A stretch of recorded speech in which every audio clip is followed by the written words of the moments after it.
evening, Wakefield, and welcome to the September 27th, 2021 Town Council meeting. I hereby call this meeting to order, and we will begin with the Pledge of Allegiance. I pledge allegiance to the flag of the United States of America and to the republic for which it stands, one nation, under God, indivisible, with liberty and justice for all. Thank you. In attendance, we have all counselors with the exception of Counselor May, who is unable to join us tonight. We have on the agenda to move into public engagement. As we all know, there has been a lot of interest in the horn issue. I'm going to take chair's prerogative and actually ask Bill Renaud, our town engineer, to give just a 5-minute, very limited presentation before the public participation. Do not doubt we will go back to public participation and everyone will have their opportunity to speak, but I want to basically level set that so that we're all hearing the same thing. Many of us I know are new to this, given the situation, and I wanted Bill to just kind of level set the information for us. So please, Bill. Oh, thank you. So thanks, everybody. Can I get the PowerPoint on the screen? Or am I looking behind me here? There we go. So basically, just to give you a little timeline, what I've done is I've pulled the PowerPoint. Phil, talk louder. Okay. Just because of the minutes. Sure. So I've pulled the PowerPoint together to talk about some of the background of where we are, as well as where we are today with our federal rail administration filings, as well as our next steps to ensure that this situation doesn't happen again. So basically, all this began back in November of 2020 with National Grid doing some work on their duct bank on Broadway with an open excavation at the train tracks. As part of that work, the existing median islands needed to be removed and replaced. FRA conducted a review of the plan replacement work and identified compliance issues with our original quiet zone filings that were done back between 2010 and 2014. While the trigger was the work at Broadway, the quiet zone issues were identified at a couple of other crossings as well. So the quiet zone applies to all at-grade crossings within town. You can see them on your slide here: Prospect Street, Chestnut, Albion, Forest, and Greenwood as well.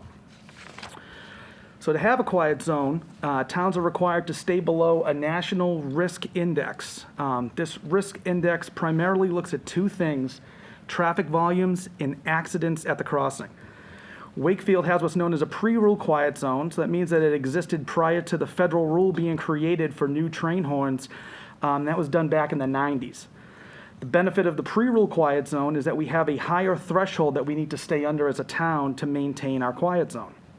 If you're above the risk index threshold as a town, you can install new safety measures to mitigate that risk. And these are the medians that you see at several of our crossings: improved gate systems. Chestnut, for example, has a one-way access across the tracks. These are all examples of different type of safety measures that we can install. So once we heard from FRA that we were at risk of losing the quiet zone, we filed our first application with them, which was an amended notice of establishment. What this does is effectively shut down Broadway to eliminate all risk at the crossing. Pretty simple to understand. So if no cars are going over there, our risk essentially drops down to a 0. This allowed us time to redesign and recalculate the safety credits at all of those intersections and allowed time for review by FRA. Basically, the intent here is to make sure that we can maintain that pre-rule quiet zone with that higher risk threshold. If we were to eliminate our pre-rule quiet zone and reapply for a new one, there'd be much more substantial improvements that would be needed in a much longer time frame with horns blowing throughout town. We received approval of that first filing on January 22nd. We filed our second filing on December 28th, and that's what's known as an amended public authority application. This filing is a proposal from the town on the effectiveness of each safety measure that cannot meet the federal guidelines due to site constraints, geometry, driveway locations, etc. Unfortunately, this process is an iterative process which requires many meetings with FRA and back and forth. There was a 60-day comment period for this filing. So fast forward to February through April, where we were essentially waiting on FRA to get back to us on our statuses. We would essentially call bi-weekly to FRA looking for check-ins and for comments. We were here back at the town council providing an update on April 12th. Fast forward to May, we receive our first response from FRA where they disagree with the Prospect Street calculations. We had no intent to actually modify Prospect Street. This was more of a paperwork situation. They requested more protection at additional locations, and we developed some updated designs. Those designs were presented at the town council meeting back in May 24th. We move forward now to June and July. In June, we continued our dialogue with FRA as they requested modifications to Broadway and some of the other crossings. And the town and FRA built consensus on safety measure credits and designs for Prospect, Broadway, and Greenwood to get below that risk index. We provided updates at the town council on June 14th as well as June 28th, just prior to filing on June 29th. That was our second amended public authority application, again with the 60-day appeal period, which would have ended on August 29th. Town council was provided a status on July 12th that the filing was sent into FRA. We move forward now to September, where we had a good amount of work that's happened in the last month. So we were working with FRA for status requests and check-ins after the comment period ended. We were able to negotiate with FRA to temporarily open up the crossing with horns until the FRA finalized their paperwork if we desire to. But we would also still be able to maintain our town's pre-rule quiet zone status. The town council was provided a status update on the 13th and voted to open the crossings with horns. We finalized construction to facilitate that with some installation of medians and work at Greenwood. All of the work was completed by September 17th to facilitate the road opening. We also coordinated with FRA to inspect the work that was installed, and the crossing was reopened on September 19th with the horns. The FRA reviewer recommended approval of Wakefield's second amended public authority application on September 24th. And essentially, we stay on schedule from what we talked about at our September 13th meeting. So at this point, all the work that we have installed has been recommended for approval, and essentially, we are just waiting on a signed letter to move forward with the next steps. So I'll go quickly through the work that we did. So Prospect Street, we had no major changes. What we did was essentially just had to do paperwork modifications for what was submitted back in 2010. We received a full credit for the west side of the crossing where we have an 85-foot non-mountable median. We received limited credit for essentially that off-ramp that comes from North Ave and the small 16-foot median that's near North Ave. With Broadway, we had to do a little bit more work in our filing. So we installed a new 80-foot non-mountable median on the western side with a new 70 feet of sidewalk that's on the top of the screen on the left-hand side. On the bottom, we had to install a 60-foot sidewalk in the southwest quadrant. And essentially what that was done is just to eliminate two driveway entrances that were too close to the train tracks. On the right side, we installed a new 60-foot non-mountable median, 60 feet of new sidewalk, which shrunk up the driveway opening for the strip mall that's there, and we installed a small pork chop right turn area on the southern commercial driveway access. And then these show you basically photos of the work that was completed. So western approach is on your left-hand side, east approach is on the right-hand side. That small pork chop island is in the background where you can see the traffic cones that are there. Moving on to Greenwood Street. So due to the constraints and the credits that we could get for Broadway, we needed to make an additional improvement. That's what we did at Greenwood Street. We installed a 100-foot mountable center median and channelization system on the west side of the crossing. You can see that in the photo on the right. And that was essentially the work that we had completed to date. So now looking at next steps, the town will receive the signed approval letter for the second public authority application. We're expecting that hopefully within the next week or two, potentially a little longer. Then the town files the second notice of establishment application that would reinstate the pre-rule quiet zone with Broadway open. There is a 21-day period where that has to go through before we can actually open that up. And then we have fall town meeting planned where we'll be moving an article for funding of design and installation of new quad gates. It's a more robust type of gate system, which we get a higher credit for. And then we would move on to coordinating with with MBTA for access and for them to review the design with an expectation that work would start within 2 years. So that is basically where we're at, and I'd be happy to answer any So questions. I think what we're going to do is not do questions right now. We're Okay. going to go back to public participation and hear from anybody who wants to speak.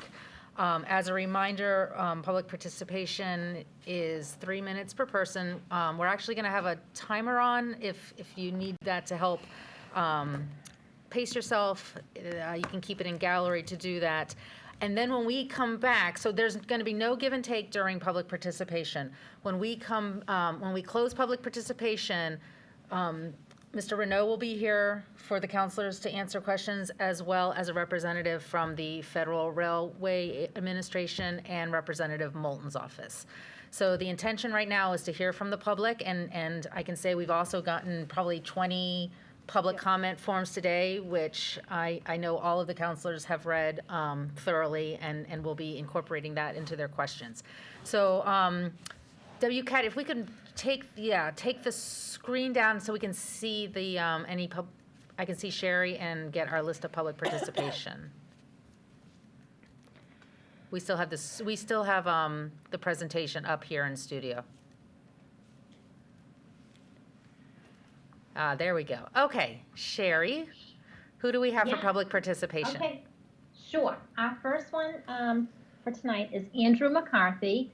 I do see him on. He's 6 Spring Street, and he is commenting regarding Broadway. Okay, great. Mr. McCarthy, you can just introduce yourself again, and please 3 minutes to share your comments. Yep, absolutely. Hi, my name is Andrew McCarthy, and I live at 6 Spring Street in Wakefield.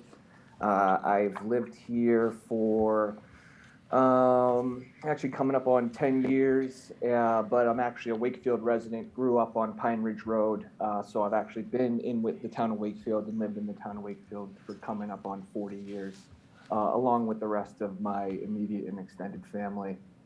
And so I guess my concerns are this. It's essentially feels like there was not a lot of decision-making process that went into or I should say there wasn't a lot of logic, it seems, applied to the situation as far as reopening Broadway with this sort of pre-approval or some sort of special authorization that the FRA is apparently giving us.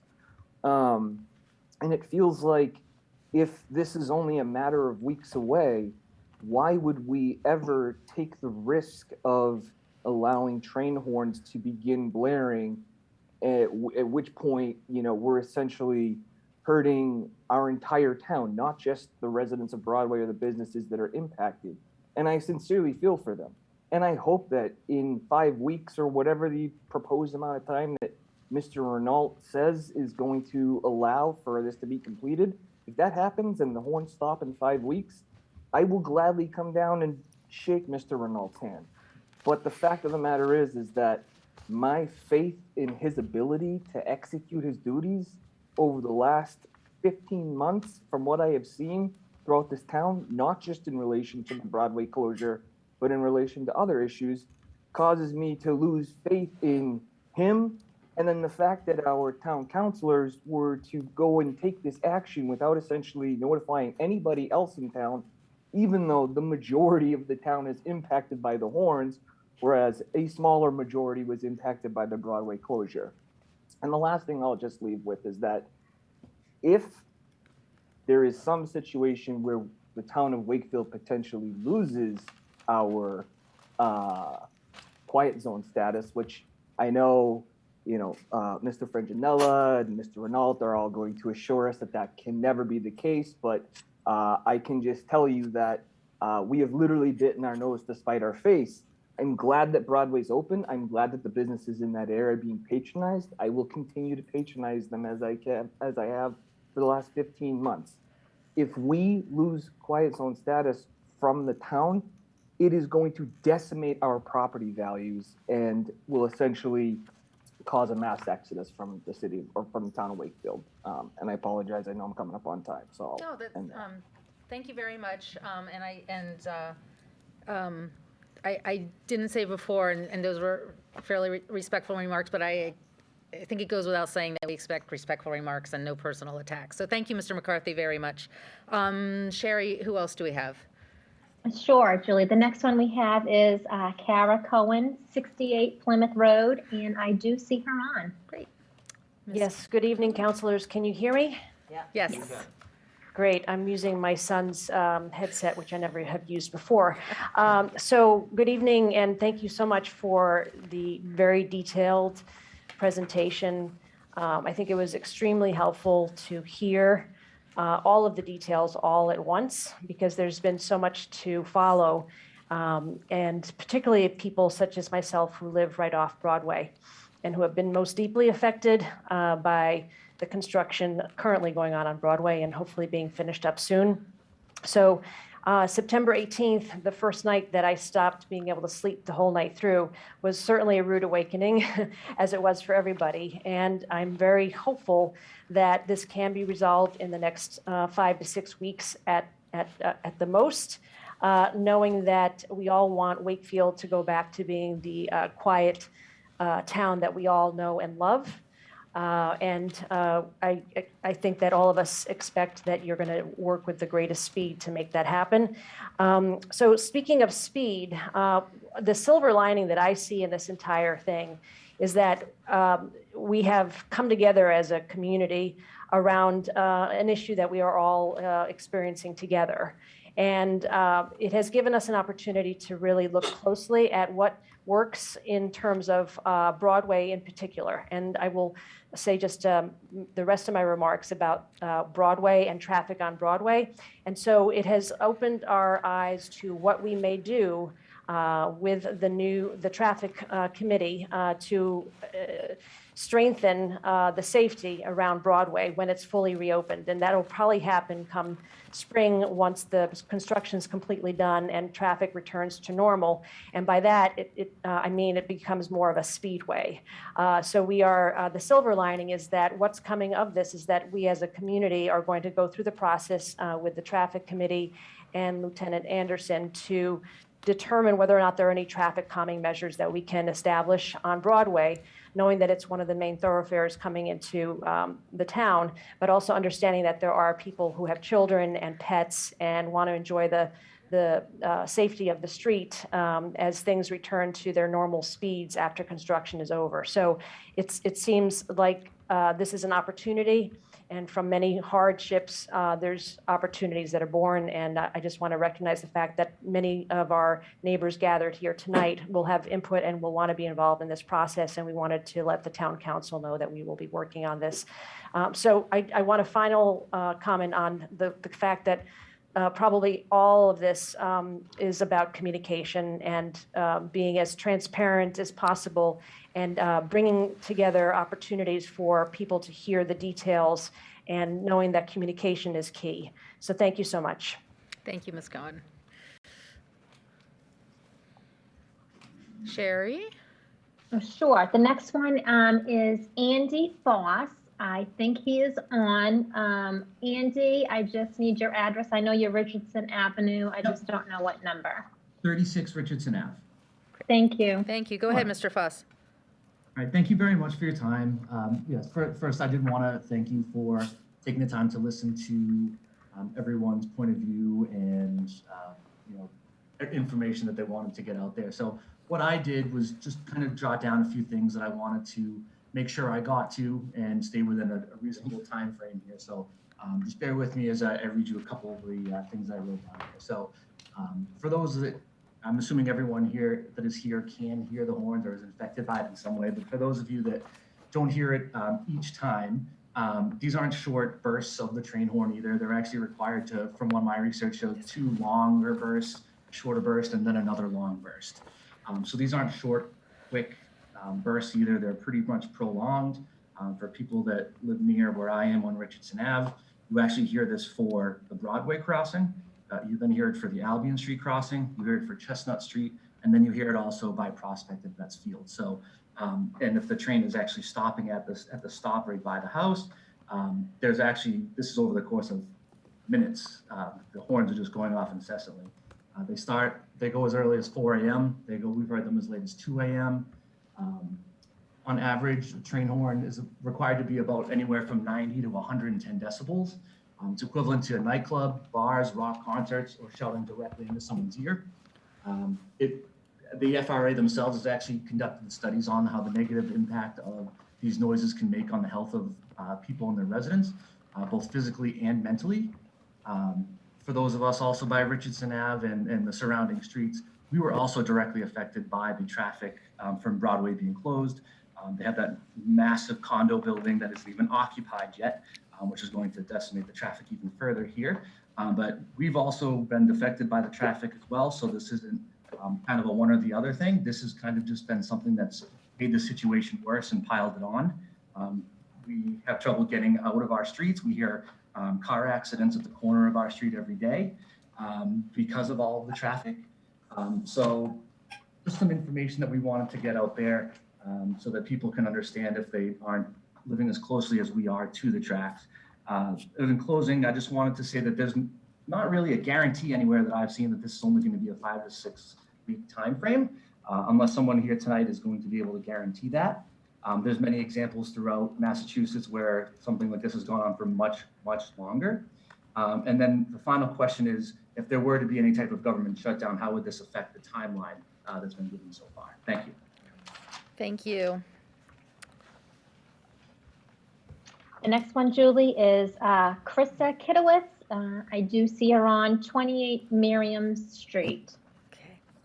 I am actually Krista's husband, Spike. She's on with the PTO on another Zoom call. But appreciate the opportunity to listen to some of us that are worried about the train horn. And just to follow up on Mr. McCarthy and Andy, what they had talked about is just worried about if this doesn't go through the time frame, if there is a shutdown. But I just want to set a quick scene for you. So the Merriam Street, the train goes directly through my backyard, which has never been a problem until a couple weeks ago. So going to set a scene for you. I close the windows and I turn on the air conditioner. I also turn on the fan and the white noise machine.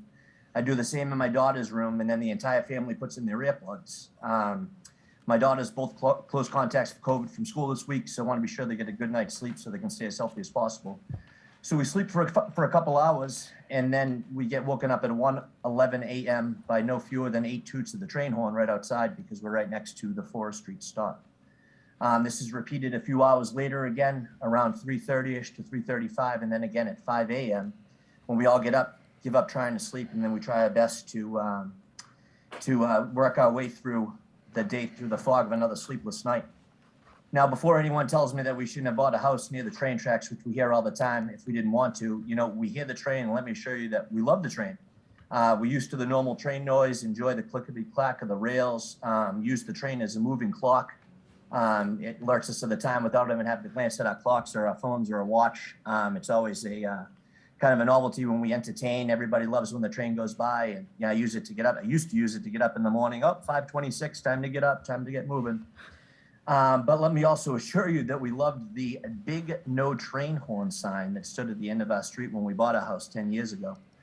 We understood that the residents of a town that enjoyed the quiet zone status, we would hear some noise, but not the insane level of ear-splitting horn blowing that we are currently subjected to, especially at all hours of the night. You can get through it during the day, but at night it's ridiculous. And it seems to change from who's driving the train. Some people are really leaning on that thing to someone who just gives it a quick toot and then goes on their way.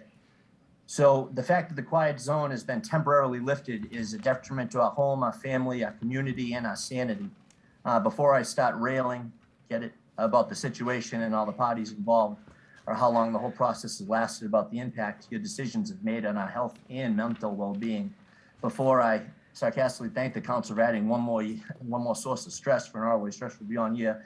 I just want to implore you, plead, and even beg for you to please just stop the horn as quick as you can. I know you're trying your best, but it just gets brutal at nighttime. It really is. Like, you can get through it during the day, but at 3 times in the middle of the night is just too much. So for the people that don't know, this is just a night's worth of what happens.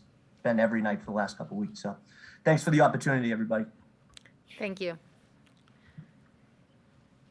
Julie, the next one is Robin Milanzo, 20 Myrtle Avenue. Ms. Milanzo? Yes, thank you. I think my comments are going to be a bit of an echo of the last gentleman. I live on Myrtle Ave. Our property backs right up to the tracks. I've lived here for 23 years. Just anecdotally, I'll tell you, when on one side of us, when one neighbor moved in a dozen years ago, and they were asking about, they were checking out the train and the sound, and did we mind it? And, it was a resounding no, we don't mind it. We enjoy using it. It goes by quickly. It's not really an issue. I can tell you we have a new neighbor on the other side of us.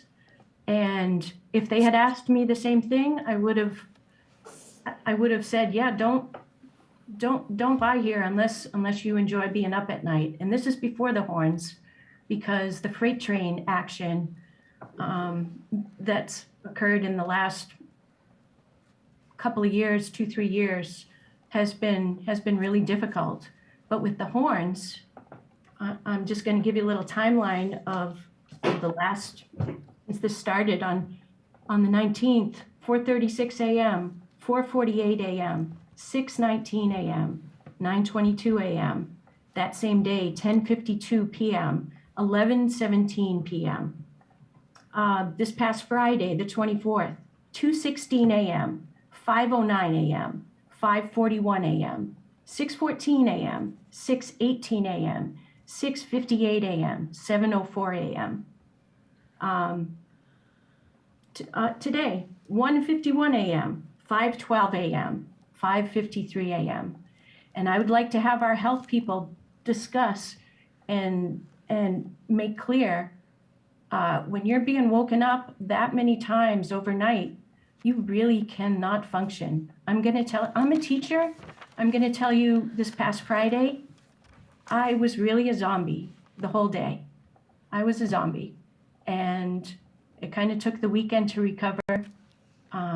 If you're not somebody who can just nap anytime, you're in real trouble. And I think this decision is detrimental to the public health.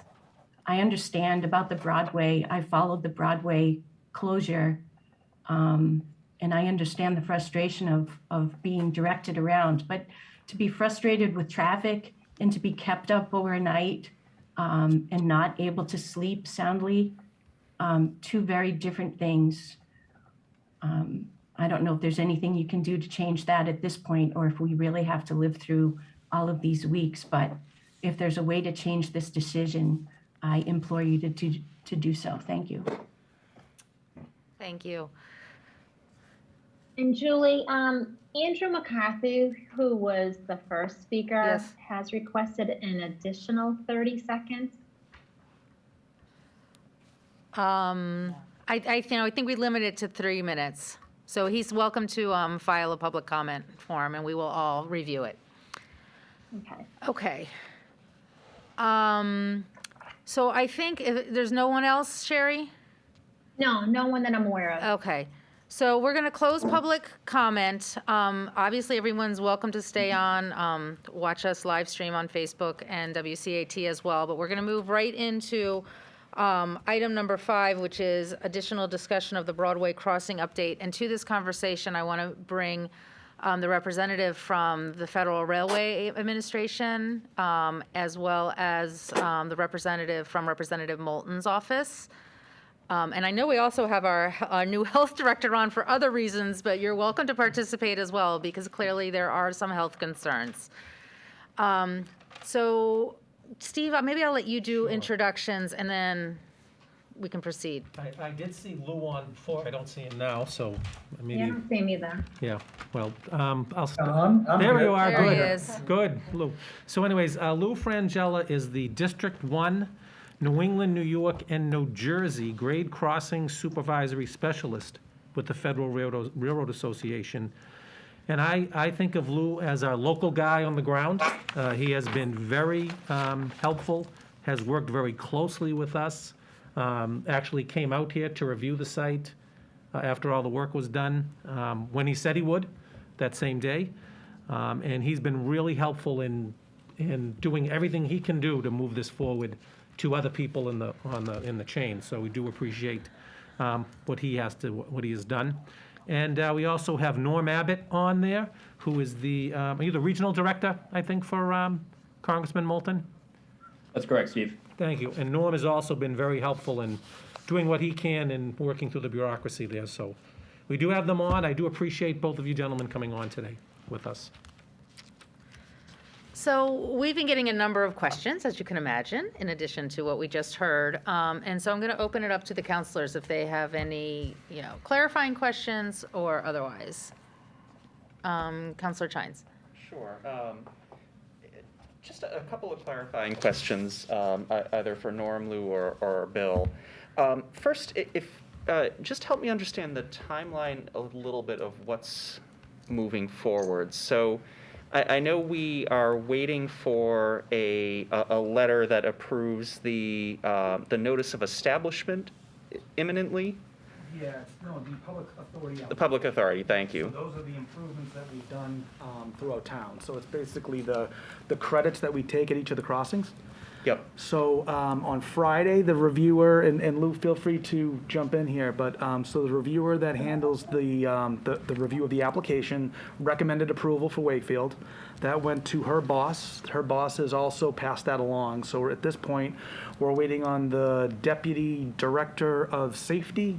Is that the title, Lou? The Associate Administrative Railroad Safety. Yes, and so we're waiting on his signature of the letter to approve our safety measures that we've installed. So that gets us below the train horn threshold. So this basically has been reviewed and moved along.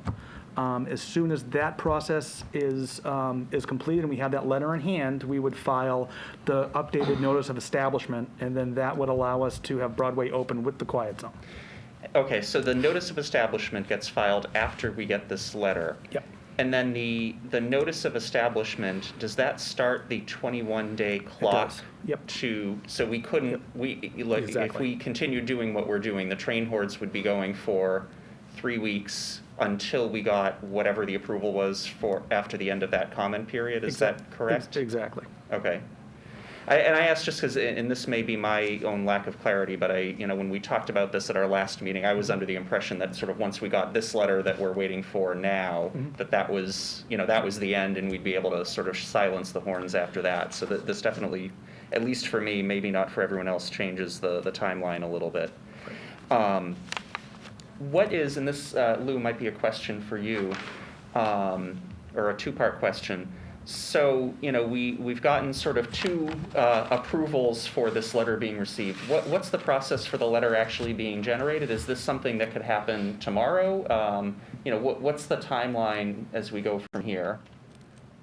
It's really hard to say because, most of the people in Washington are not in the office, so it's all being done remotely with computers, and it has to go up a line to certain people to get it signed. It's nothing that I have any control over, and it's nothing Bill has any control over. And just to give you a little background, this is just the quiet zone rule, and there's very many options.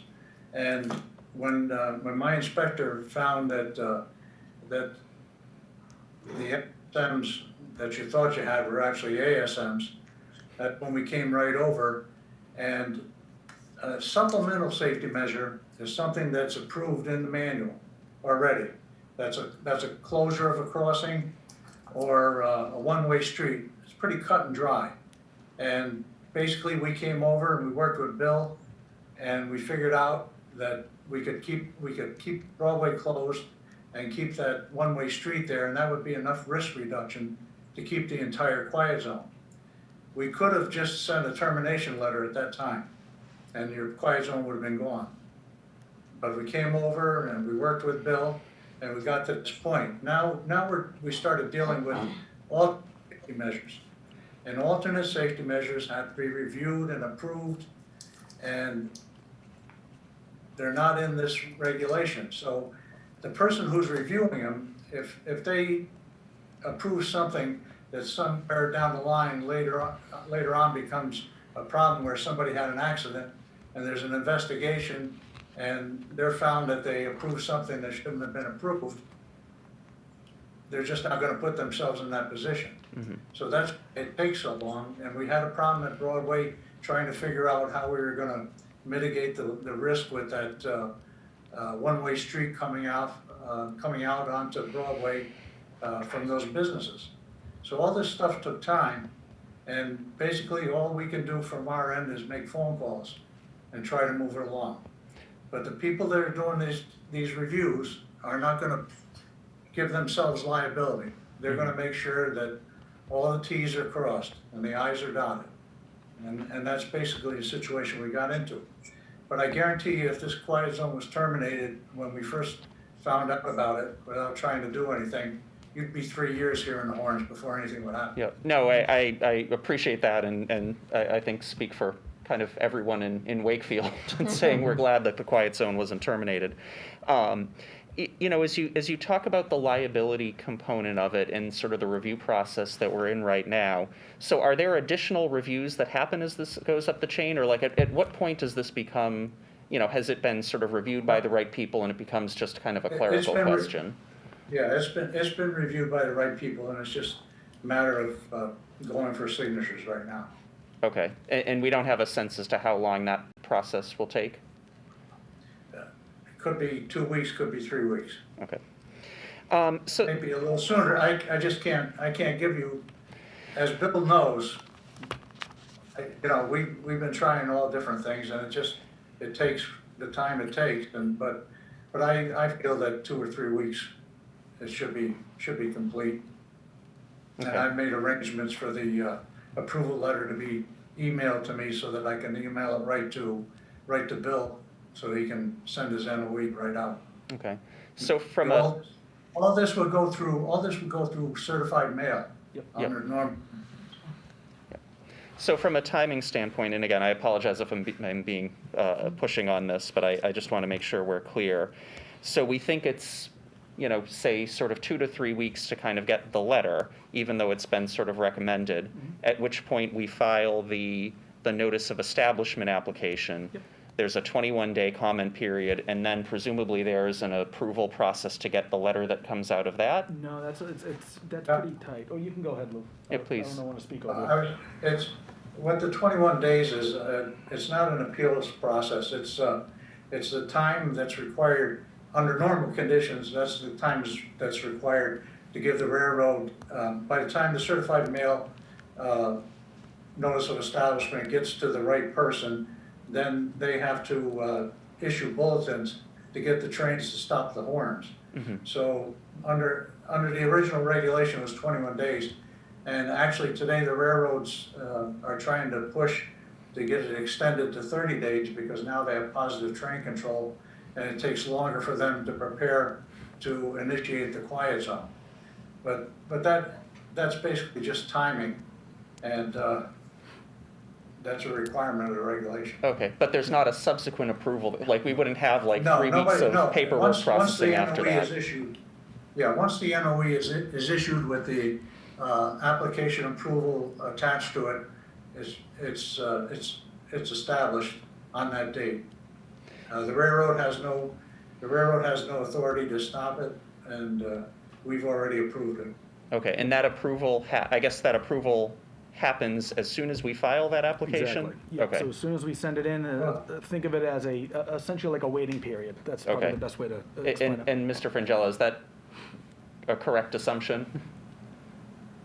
Yes. Okay. Okay. So, you know, Once Bill sends the NOE, 21 days later, the quiet zone will be established. Okay, so effectively, we're looking at a 5-week period from today, assuming, Bill, which I know you've been working on this for a long time. It's ready to You can go. get the application in and you'll have it ready to go once we're, I once just we've need to got the sign it letter. right now and change Okay. the date. That's where So we're 5 weeks Yes. is the Yep. time frame that Yep. we're talking about. So the second question that I have, obviously the noise is incredibly impactful. I mean, I live candidly a mile away from the train tracks and I can hear it, so I appreciate how loud it is for people who live a lot closer. I'm also mindful of the fact that the traffic has been significantly improved since the crossing is reopened, particularly in the morning, particularly during school drop-off period. And so the question I have is there a way for us to, and this is a question both kind of logistically, Mr. Renaud, for you, but also from a regulatory perspective, Mr. Frangella, for you, can we limit the hours that the crossing is open, basically to help alleviate traffic during the time when, the traffic impact has been significant, while also sort of limiting the noise from the trains during, certainly overnight hours and other hours where we're, obviously less concerned about the traffic impact? Do you want to take this one, or do you would like me to? You can. Yeah, you're getting back into an ASM situation. Right. I couldn't sit here and say, yeah, let's do that. That sounds like a good idea. Then the paperwork starts again. Mm-hmm. Oh, so you don't want to do paperwork? It's That's- there's no public No, it's participation. Bill. No one talks. Bill is doing the paper. You Bill don't is have to doing answer. Mr. Frangella, you don't have to answer that person. They should be on mute. Pardon me? You don't have to answer that person. That wasn't one of us. That person Oh. should not have So spoken. as a reminder to the public, there's no public participation allowed during this time. So you need to remain on mute. Thank you. All right, great. So no possibility to think about sort of a phased reopening. So that we get basically back into the filing that we did in June. Okay, So that's what he's saying. okay. Okay. Thank you. Appreciate both of your time. Thank you, Madam Chair. Councilor Santos? It makes more sense to me why the railroad and trains are so, that this process has been so exhausting for everybody. And I'm not blaming you, Mr. Frangella, but this timing just seems to be so ridiculously arbitrary. The fact that it takes 30 days to tell the folks driving the trains not to beep the horns. So I understand the frustration. And Jonathan's last question was a good question that a lot of folks have had, but I did understand that could set us back tremendously if we started playing with it's only closed sometimes and it's not closed other times. And just as a comment, and you may know something about this, Mr. Frangella, I've lived in the town almost my entire life. I live pretty close to 3 of the crossings, so hear them not as much as some of the folks who have spoken and more than others. It seems louder to me. Maybe it's my age or my sensitivity, but it seems louder and more insistent than when I heard it in the past, when we did not have our quiet zone. Is that a possibility? Yes, yes, it is, because back in 2005, the horn rule came into effect, and part of the horn rule was another rule for our mechanical people to inspect the horns, and that took about 5 years to get into the regulation. And what had happened immediately was that they inspected all the train horns currently on the trains, and they had to be inspected very specifically 100 feet in front of the train and 13 feet above the track. And that's where they took the measurement of the 96 to 110 decibels. So once all those horns that were currently out there were tested, then then all new horns coming from the factory and all new horns on new locomotives are set between 96 and 110. They usually start out at about 110, and as time goes on, as they get older, the decibel level drops. And before this regulation was in place, the decibel level would drop on some of these horns, and then they wouldn't get replaced. That's why the regulation went into effect, to make sure that the horns were replaced when they dropped below the 96 decibels. So there's a possibility that years ago, you could have heard the train, same train, Sure. only it didn't sound loud. Okay. And there was a comment made that people, some engineers lay right on the horn, other engineers just toot toot during the night. Well, the ones that are doing that, toot toot, are the ones that are not complying with the regulation. And if the railroad makes different inspections and our people make inspections, and when they come out, what happens is the people that are just not laying on the horn, those are the ones that get violated. So Okay. they're not doing what they're supposed to. Right. Thank you. Mr. Abbott, do you have any inside knowledge as to what might happen Wednesday? Because that could certainly affect some of what's happening at this meeting. Yeah, my understanding, and I can give further clarification to both Bill and Steve on this, would be that if there was a shutdown, it would really depend on where the letter was. If the letter was, to the town, obviously that's more, reflects under the railroads than it does into what's going on in the government. But if there's a shutdown, then that possibly could, halt the process even further. But happy to clarity on that and report back for folks. But what's your sense? Do you think they're gonna, someone's gonna figure out that it's not in everyone's best interest and won't be a shutdown? That would be my hope. I think the recent news today is concerning, obviously. Yep. Obviously we would want this, to be some sort of continuing resolution allowing this, the government to function. I think we can all recognize that it's not in anyone's best interest for this or otherwise for the government to be shut down. Amen, absolutely. Thank you. Councilor Dombrowski. Thank you, Madam Chair, and thank you for joining us tonight, both of you, and Mr. Renaud for your explanation. And I think these are all important questions, certainly, and better understanding timelines is important. And I think I speak for all of us when I say, well, when we cast that vote, we, in good faith, voted for what we thought was a reasonable compromise. And I think I speak for all of us now, or at least I'll speak for myself by saying that it turns out that the outcome that we're seeing now is not what we anticipated. I can say that I live just down the street from Chestnut Street. I hear 4 of the 6 crossings on a regular basis, so I can speak to it. And I think we all hear it to varying degrees, but we're not immune from it. So we hear it, so we understand what people are saying. I understand why people are concerned. It's incredible. I used to hear train horns beeping now and again, or tooting. It was like a chirp. It sounded like a chirp. And so in my head, I thought, okay, well, this would be something similar. It'll be something you notice, but not in such a pronounced way. The freight trains, I think, are probably the worst of all of them. But the bottom line is these are all important questions. We do have a good timeline, but people need to be able to sleep. People need to be able to go on with their lives, and people cannot continue to be inconvenienced, be it at this point now 1 week, 3 weeks, 4 or 5. I don't think it matters, because I think at this point we've already learned that after 8 days of this, the public outcry has, I think, just been too loud. And we're here to represent the people. The people have spoken to us. I think I've probably heard more in this issue than any issue in my entire tenure. And so I would be supportive of us taking a vote tonight to go back to a Broadway closure and then the quieting of the horns again. And I've spoken to Mr. Mayo about this to try to talk about logistics to see what we can do.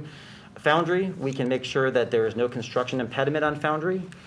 We can also work with our police department and who can oversee any of the intersections that seem to be problematic. And if there's a way to improve traffic flow, Chief Scory has committed to doing that. And I think that's the direction that we need to find ourselves going in now, because it's not a question of how many days or how many weeks. It's a question of how much longer can we let this go on? And I think the answer is we can't. We tried in good faith to get a resolution that we thought was going to work, and it's just not working like we had anticipated. So we can have further discussion if it pleases this body, certainly, but I would be in favor of. Is that a motion? I'm offering a motion before this body that we close Broadway again so as to allow the quiet zone to be resumed while the rest of this approval process works its way through. I'll second that. And then we'll have discussion. You have discussion? Yeah. I'm sorry, Ann. Oh, sorry. Ann.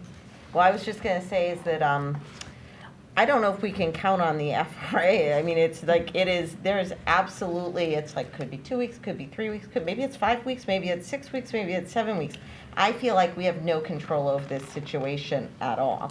And that's a very scary place to be in. I also do want to just butt somebody's comments that this was a well thought out decision. Yes. We had been hearing so much about Broadway and the traffic concerns, especially with the start of school. So this is not something that we did not take seriously and just said, oh, why not? We'll just open it. We did a cost-benefit analysis, and I also want to thank Mr. Renaud for his tenacity in moving this forward. And thank you, Lou, for helping us to keep our quiet zone that could have affected us for years to come. So thank you for that. But this process of not hearing back from the FRA, not having any kind of a timeline, I mean, it is beyond frustrating. And it's the reason why people have distrust in government. It is just it's unbelievable that it should be, we expect to hear from you within 10 days. And so for that reason, I'm supportive of Councilor Dombrowski's motion. Councilor Santos. I also support what Ed had said, and I don't come to this lightly. I think this reminds me, as I was saying to some, that as an attorney, you weigh how much harm something does. Like, I was a litigator, so how much harm does this evidence do as opposed to not allowing it in or allowing it in? And to me, right now, the least amount of harm we can do is to close Broadway and get our quiet zone back. I just want to make it very clear, though, and I echo absolutely what Ann Danahy said with regard to I have full faith in Bill. I appreciate everything I've heard about Mr. Frangella, how he's helped us and how he doesn't have as much pull with the federal government. Mr. Abbott and Representative Moulton have also listened to our concerns. But I want to make it clear that I am not changing my vote based on some of the borderline threatening emails we've got, some of the snarky emails that we've gotten with regard to, I'll stand outside your house, I'll call you at 5 in the morning, why don't you use the audio as an alarm on your phone. We live in this community. I hear those horns. I'm woken up by those horns. I am not as close to some, but I am closer than a lot to 4 of the intersections. So I just want to make it clear that that doesn't work with me. It doesn't work to infer that we didn't come to this decision thoughtfully. So for those people, I am not changing my vote for you. I'm changing my vote because the horns are much louder than I thought they were. They are more consistent than I believe they are. And there were some people who emailed and reached out who were angry and frustrated. I wrote back to them, and I tried to write back to everybody, and they were very gracious. They were still frustrated, but they were very gracious in understanding what kind of decision we had. As someone who also lives close to Broadway, I love the lack of traffic that has happened recently. But I will have to go around it now. I think that is least harmful than for a lot of the town listening to those horns. I have family members and loved ones who live on the tracks. I know what they are going through. I understand Broadway folks are probably not thrilled, but I've been assured that first responders can get to Broadway, that that's not an impediment, that they have thought about this, that they feel like everything is safe with that closing. And it just, I'd love to use a word that I won't use on WCAT, but it's not good. I understand that, but I do think there is more harm to folks keeping, not having the quiet zone. So, thank you. Councilor Trines. I have a question and then a comment. The question that I have first is, would we be able to sort of, or would this be sort of another set of filings with the FRA? I'm wondering if we had to sort of look at closing another crossing in lieu of Broadway, if that would be a possibility. I'm thinking specifically of Chestnut Street, where it is only one way. Again, I suspect that the answer is going to be that requires a whole other set of filings that means months and months and weeks of work. Well, no, because right now, that one-way street is one of your SSMs along with Broadway. That's what makes it possible for us to talk about silencing the horns again. Exactly. So Broadway has one of the highest risks. So because of the traffic that it typically sees, and some of the incidents that have happened there, it has one of the higher ones in town. It's the highest. So that's part of the reason. Actually. And I'm assuming a similar answer if we entertained looking at making the Broadway crossing one way for a period of time. Same thing. Okay, thank you. No, appreciate that. And again, I know that I'm sure you guys have thought through all of this because I know you've taken a thorough job. I just want to make sure we leave no stone unturned here. I do agree with Councilor Dombrowski's motion. I think, we've learned a couple of things in the last week. One is, to your point, Councilor Santos, the trains are a lot louder than any of us remember them being. I think for, those of us, which I think most of us would count ourselves in this bucket, who don't, stay up and watch the tracks at, 1, 2, 3 o'clock in the morning, I don't think we anticipated the freight trains going through there. I think our frame of reference was commuter rail, and so different situation than what we expected. I also am highly concerned about the shifting timeline, particularly with the possibility of the government shutdown. I worry that we talked about, sort of 3 weeks at our last meeting, maybe 4 weeks. Now we're talking about 5 weeks from today, and we've already been living through this for a week, and that assumes that everything goes right. And if there's one thing we've learned throughout the last year is that, throughout this process, not everything has gone right by any stretch of the imagination. And so I do think from a public health and sort of quality of life perspective, we do need to go back to closing Broadway. With that being said, I am very mindful of the traffic impact because I know we all live it every day. I'll say particularly with the middle school and high school drop-offs for families coming from the west side, it was brutal until the crossing reopened in the last week. And I've heard people talk about, half-hour drives from the west side to the high school. I will say for myself and, dropping off my son in the morning at the Galvin, having the Broadway crossing open and the alleviation of traffic has taken about half an hour off of that round trip. I mean, I knew it would have an impact. I did not think it would be that impactful. And so I mentioned this just to ask, Mr. Mayo, if we could work with Lieutenant Anderson to figure out if we could do something to help alleviate the impact, particularly during those, that crunch in the morning when the schools are doing drop-off, because it has been bad. And, I think I'd rather sit in traffic than have, hundreds and thousands of people in Wakefield deal with the train horns by all means. But, certainly if there's anything that we can do from a traffic enforcement or traffic direction perspective to help alleviate some of that impact, I think that would be great. Okay. Yeah, go ahead.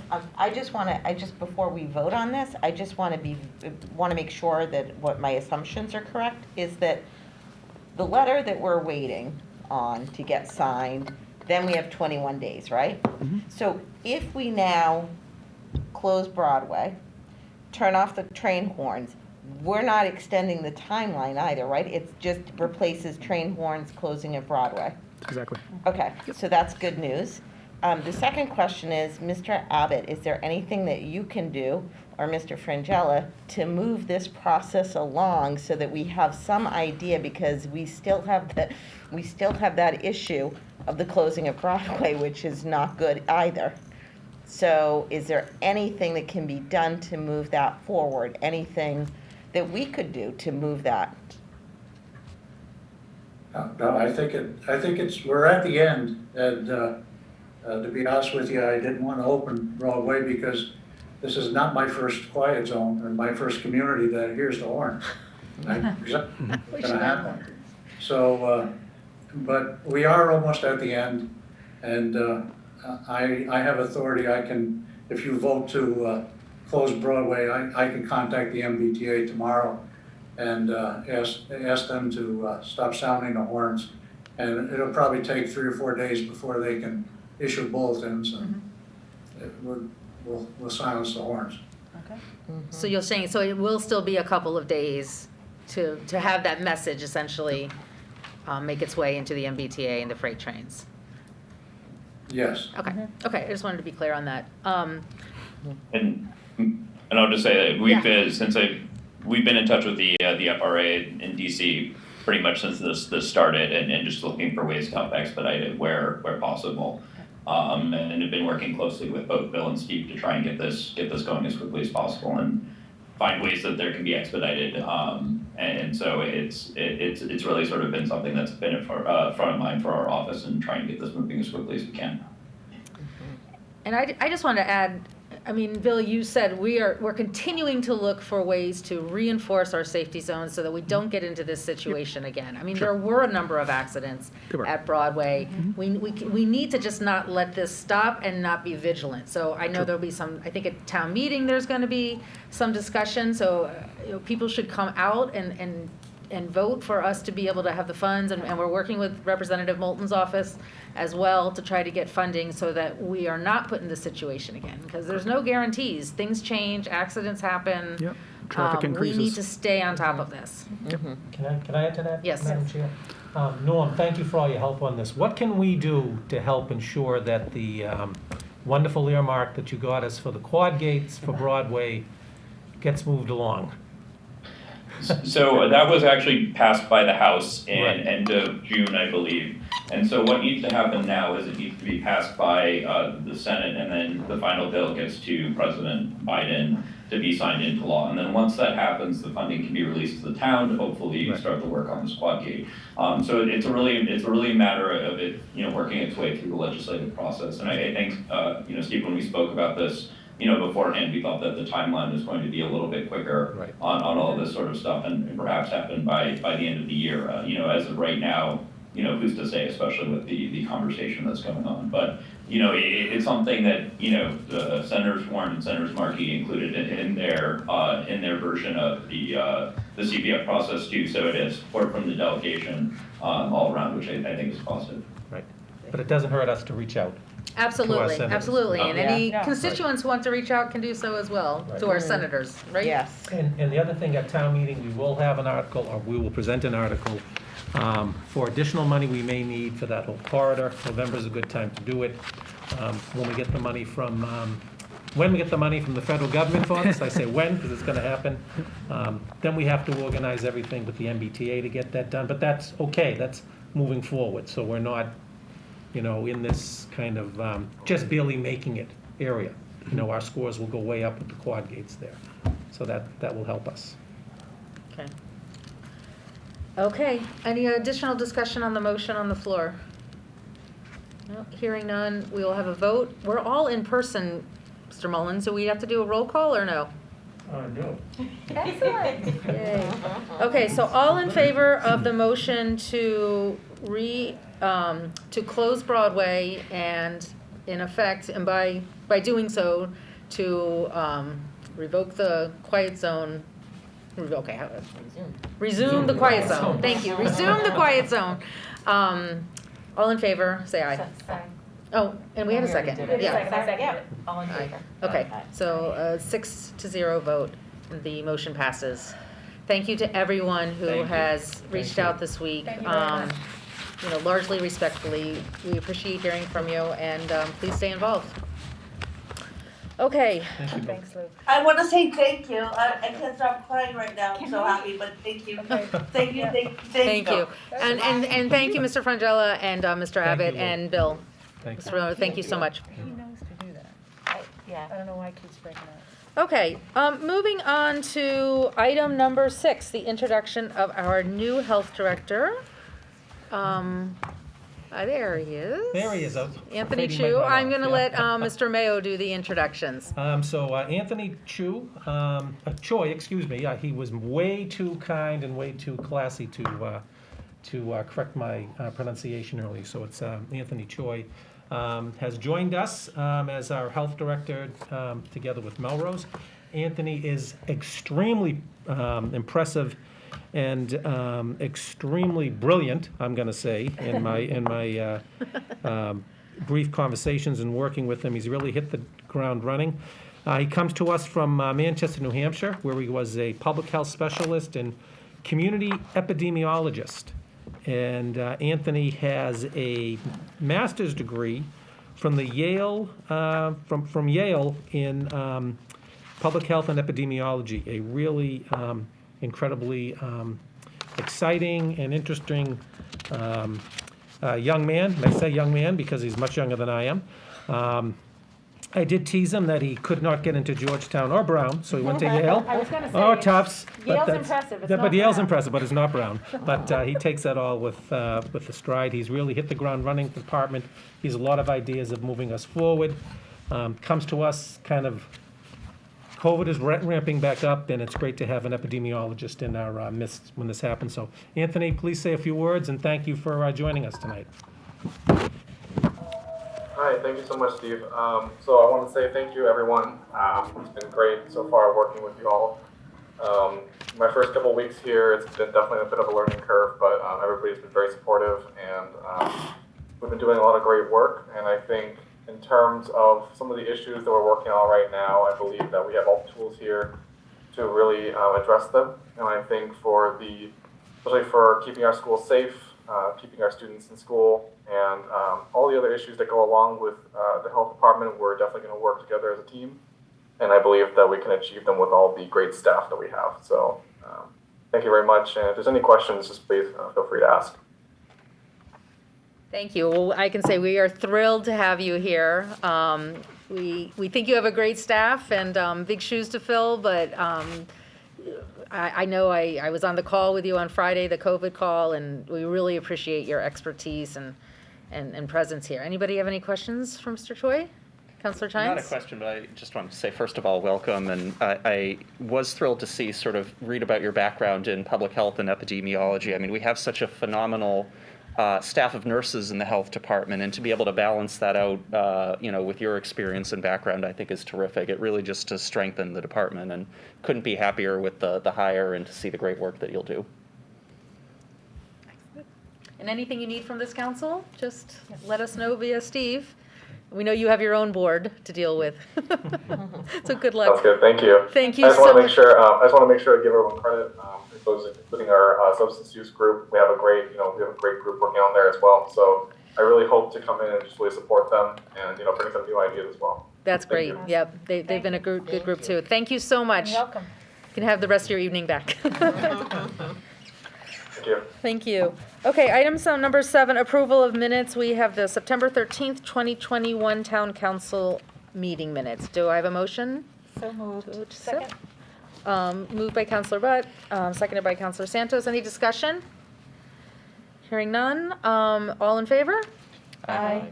All opposed? Item number 8, licenses. We have 2 licenses. The first is a request from Jonathan Arcari for a Class 2 license for John Arcari Motors located at 20 Del Carmine Street. The application is in our packet. Sherry, anything to add on this? Nope, I think it's very straightforward, and I believe Jonathan is on our call tonight too, in case you guys have any questions for him. Okay. Any discussion or questions? Do I hear a motion to accept the request for the Class 2 license for John Arcari Motors? So moved. Second. Moved by Councillor Santos, second by Councillor Tynes. All in favor? Aye. Aye. All opposed? None. Motion passes 6-0. Second request is from Emmanuel Santana for a common victular license for Recanto de Bahia located at 927 Main Street. Any comment on this, Sherry? Everything looks like it's in order? Yep, everything is in order. All the departments have been signing off on them. Great. Well, we're super excited to have a new restaurant in Greenwood, so. And where is it? I think It's where Schoolhouse Pizza was, right on Main Street. Right. Yeah. Yeah. And it's actually already open, Sherry, because I heard people were there this weekend. Is that? Oh, did they have a soft opening? I wasn't aware that they're open. Okay. They're on, you can order from them on app, so I'm just not sure if they already opened. Oh, so maybe it was like a soft opening. Yeah. Okay, do we have a motion to grant the common victular license? Yes, So moved. Councillor I have a Tynes. question, though, Okay, as let's well. do a second. Second. So, Moved by Counselor Chines, second by Counselor Santos, on discussion. Just Counselor Chines. a process question around, and maybe through you to Mr. Mullen. Are they able to open before we grant them a license, or how does that process work? Well, you're not supposed to be selling food until you have a victualer's license. Right, if people are eating there. If it's takeout and they've been signed off by the Board of Health, it's a different story. Oh, okay. So I don't know what happened, so Yeah. I'm gonna go with it was probably takeout. Okay, no, well, and that's why I wanted to ask the question. So Right. they can sell food. Common vic means you're seating. Okay, and so stuff, they yeah. can do sort of takeout Right. without the common vic license. If the Okay. Board of Health is signed off. And, Great, and I'm assuming, that Yeah, my they already- assumption would they be they already did have, in this yeah. case. Okay. Or the health agent, I should say. Okay, any additional discussion? No. Hearing none, the motion to grant the common vicular license for Canto de Bahia, all in favor? Aye. All opposed? Okay, motion passes 6-0. We have some guests here from the Northeast Metropolitan Regional Vocational High School about the progress of the proposed new school, which is very exciting. Steve, I'm going to let you do the introductions. Okay, I see that we have Superintendent Dave DeBarry there. How are you, David? Nice to see you. Good, thank you, Steve. Nice to see you. I see we have, we have our rep, I should put my glasses on, I can't see that far. Our Rep Brittany Carasella, who's our elected vocational school rep. I see James Pacone, the business manager, Carlos Gazzarello, the evening. principal. And is Charlie Lyon still there, or was we past his bedtime? He was there. I'm here somewhere. Okay. This has been a long project coming with the VOC. I do think of the vocational school as our other high school. We have 100 students that go there last year, get a great vocational education, get great jobs. There are neighbors up the hill. We do a lot of sharing of resources, including things like training, police training, fire training up there. When they had a pool, we used their pool. They've used our fields, we've used their fields. So I think I'm going to talk a little bit about their project that will go to be a article at town meeting in November. To talk about that, it'll be an article or a vote in every district, all 12 of the districts that make up the VOC, and they can tell a little bit about it, but it's a long time coming, and it's a pretty exciting project, I think. So I'll leave it to you, Dave, to talk about it. I'm actually going to turn it right over to Brittany, To if Brittany, that's okay. perfect, yep. Sure, hi. Hi, everyone. My name's Brittany Carasella, and I'm the Wakefield representative for Northeast School Committee. Just wanted to quickly thank the council for having us tonight to share updates on the new school building project. We're very excited as we progress in the process. Wakefield's always been a wonderful partner and supporter of Northeast, and we look forward to working with the community as we move into the critical next steps of the process. Thank you. Great. Thanks, Brittany. So I wanted to start by thanking you all for having us back again. We spoke, I think, back in March, and it really does seem like a few days ago. That's how quickly things have progressed with our project. We also have Kevin Nigro on from PMA. He's our project manager, but I think only his initials are up, so you may not have noticed him. But I was going to take a couple minutes just to talk about why we are looking for a new school, and then I was going to turn it over to some of our team to talk about what we've done to make the burden on the cities and towns as minimal as possible. And that's been one of our primary goals. So I think I shared in March that the life of our school building itself is really coming to an end. It's over 50 years old. Building systems are failing and are far beyond their useful life and do not come close to meeting any of the current standards. You may have seen recently that we had a propane leak, and that was just one of endless examples on the infrastructure that's been deteriorating over the years. We had to lose 2 days of school because of that leak to get it fixed, and I did want to take a moment to thank the Wakefield Fire Department and police for really making that challenging situation and something that could have been a lot more of a crisis than it was. A shout out to Deputy Chief Tom Rousseau, who really worked personally to make sure that he could get in touch with a company that would expedite the process of fixing that. But it really was an example of how, well, we've kept up the cosmetics of the school, but when you look behind the walls and in the ceilings and down where the infrastructure and where the real money is, we're falling apart, and we need to do something to save this education for our next generations. In addition, there's no surprise that the building is poorly insulated. Energy and efficiency is, at the top of the list. Very happy, though, that we received a letter from the Municipal Gas and Light Commission of Wakefield, and we've already started discussions on working with them on this project, which I think is integral to work with all of our stakeholders. Many of the classrooms and shops, almost every single one, is undersized, does not meet any of the current standards, and are challenging on a day-to-day basis. As a former special ed teacher and special ed director, it's disheartening that our building is not accessible to the handicapped.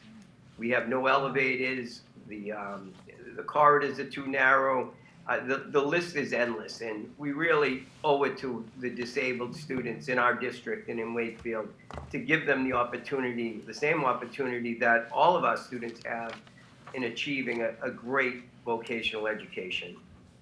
And, another subject that I know is near and dear to the town is the limited single driveway up to Northeast. I think I've been up at night, literally, with anxiety, thinking if there was ever a real need to evacuate the entire parking lot in the entire area on a moment's notice, how disastrous it could be with the bottleneck that we have on a regular day, let alone if we were trying to empty out 1,300 of our students and possibly the students of Wakefield High.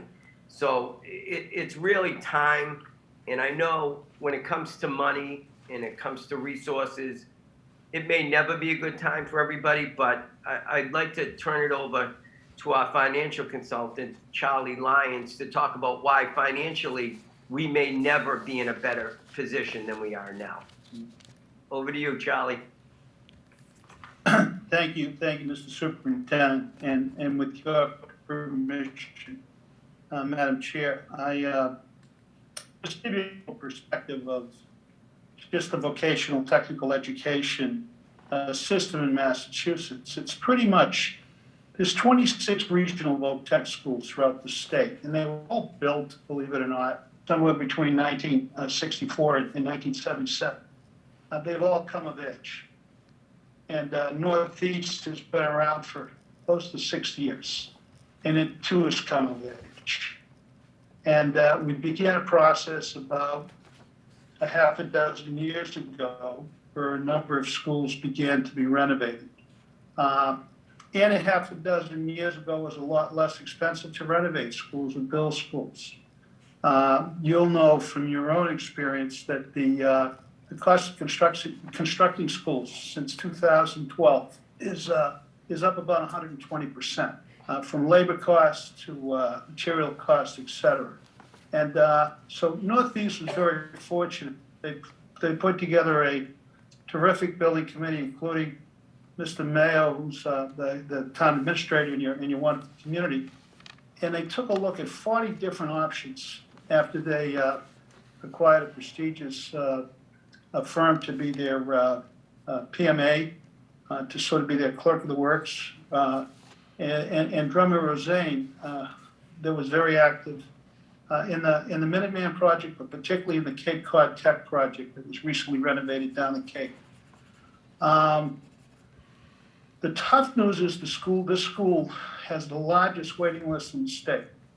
It can only accept about 41% of student applicants. It currently has an enrollment of 1,281 students as of last October 1. About 100 of those students come from Wakefield. The majority of the students come from three, what we're going to call gateway cities or gateway communities, Malden, Chelsea, and Revere. About 49% of the students served at Northeast come from those three communities. And it's not surprising. The percentage of of working people from those communities is much higher. For example, as compared, if you take a look at communities demographically, communities with residents over 25, according to the last census that had bachelor's degree and higher, or high was 77% in Winchester, and was 18. There were only 18.5% in Chelsea. So a significant number of the kids who are served by Northeast come from gateway cities. If you added Saugus and you added Woburn to Malden, Revere, and Chelsea, about 76% of the kids, students, come from those 5 communities. The district is made up of 12 communities, stretching all the way up to North Reading and Reading. And Wakefield is the heart of the district. It's where the district's located. Both PMA and DRA, along with the school building committee, ably welled by the prior superintendent, Ted Nicoli, actually took a look at 40 different options, from renovation and reconstruction to a brand new school. And they brought a proposal to the Mass School Building Authority in concert with their directive to select the most cost-effective, efficient option. And they did so. And the building committee and the regional school committee unanimously supported an option that replaces the existing school without closing down the existing school. It's going to be on property that the school currently owns, so there's no need for any eminent domain proceeding or additional acquisition of property. It will provide an alternative access to this facility, so you won't have 3,000 students descending on Hemlock Road every day like you presently have. And it will ensure a facility that will last for the next 50 years. The cost is significant. It's $317 million. But the Mass School Building Grant that was awarded a couple of weeks ago at $141 million is the largest in the state's history. And that grant was augmented with the help of the legislature about a year and a half ago, when they ensured that the assumption in terms of low-income pupils at Northeast would reflect whatever the highest it's been since 2014. There's been some changes in the Chapter 70 methodology that actually hurt Northeast in its school building reimbursement assumptions. That was pointed out to both the Mass School Building Authority and the Department of Education by myself and Mr. Nicoli better than 7 years ago. And so the legislature corrected that. And what the legislature did was they said, we'll provide this amount of money if you can get this project completed and funded and supported and passed this year. And so the $141 million reimbursement is critical. The cost of the municipalities is staggering, although it's not out of whack compared to what other vocational technical schools have cost municipalities. Let me do the math. If the facility is $317 million, and that includes site costs, which are expensive because they're building it on existing site, and they're building it ensuring the current facility stays open to serve the 1,300 kids who will be served there for the next few years. The cost of $317 million, if you subtract the $141 million in state aid, then the assumed cost of the municipalities is $176 million for 1,600 students. You're going from 1,280 students to 1,600 over the course of time. Compare that to Minuteman Tech in Lexington. It recently opened, was under construction, began in 2009, their process. Recently opened, and the cost of that facility was $144.5 million. It was a $44.5 million state grant with a $100 million cost to the municipalities for 628 students.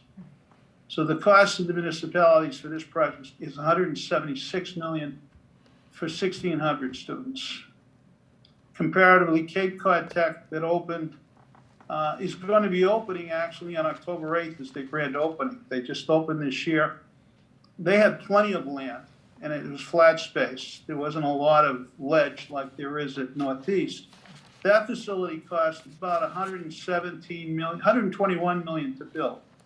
And the MSBA grant award was about $47 million. The cost of municipalities for about 650 students was over $75 million.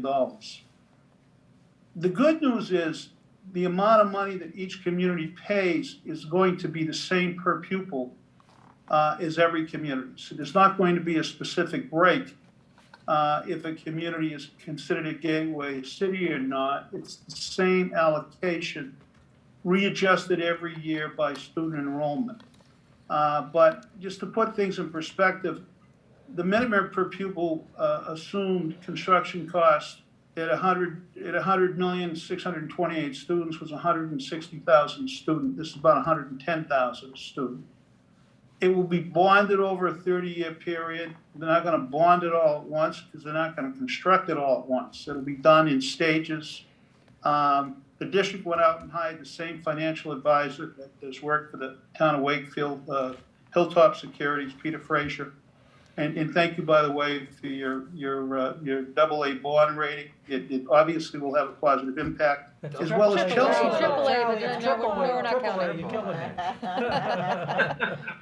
See, I just did that to make sure you were paying attention. I have the AAA in front of me, but I just did that to make sure you were paying attention. But you don't have 27 million in your stabilization fund like Chelsea does. But we'll get into that when we go talk to Chelsea. But the point is that the communities in the district, although it's expensive over a period of time, can afford this project. The cost for next year to you will increase your capital assessment by about 130, 140,000. You're not going to pay, pardon the pun, the lion's share of the assessment until fiscal 26 or 27. So we're 4 years away, 3 or 4 years away. It will be about $800,000 a year for 30 years. And the hope is that, you have 100 students there now, you'll probably have 120 when this district gets to 1,600. There's obviously a reason why construction costs are going up. It's tough to hire plumbers. It's tough to hire electricians and carpenters and construction workers. And this school district produces some of the best in the state. I indicated that there are 26 regional voc tech schools. They serve 200 communities. Northeast Voc Tech is the melting pot of voc tech schools. It brings kids from all different socioeconomic backgrounds together. Its reimbursement rate is higher than most because 52% of their kids are on free and reduced lunch. But it opens up the eyes for a lot of kids in Wakefield, and it opens up the hearts for a lot of kids from Chelsea and Revere and North Reading, where they get to know and flourish in a vocational climate that is second to only Shawshene Valley Technical in Billerica, where I was superintendent for 28 years. And I really think this project is special. It's special because of people like Dave DeBarry and Steve Mayo, who serve ably on the school building committee. And it's going to be a terrific project along with Wakefield High School that'll serve your kids for many years to come. So we're here to answer any questions you might have. Thank you very much. I was at your meeting that we had outside because of the, so I definitely understand the need and the traffic. Does anybody have any questions for the panel? Councilor Santos. Just a few comments. First, I really want to send our love and prayers to your football player. He has not left my thoughts for a while, so please know that we are thinking of him and his family.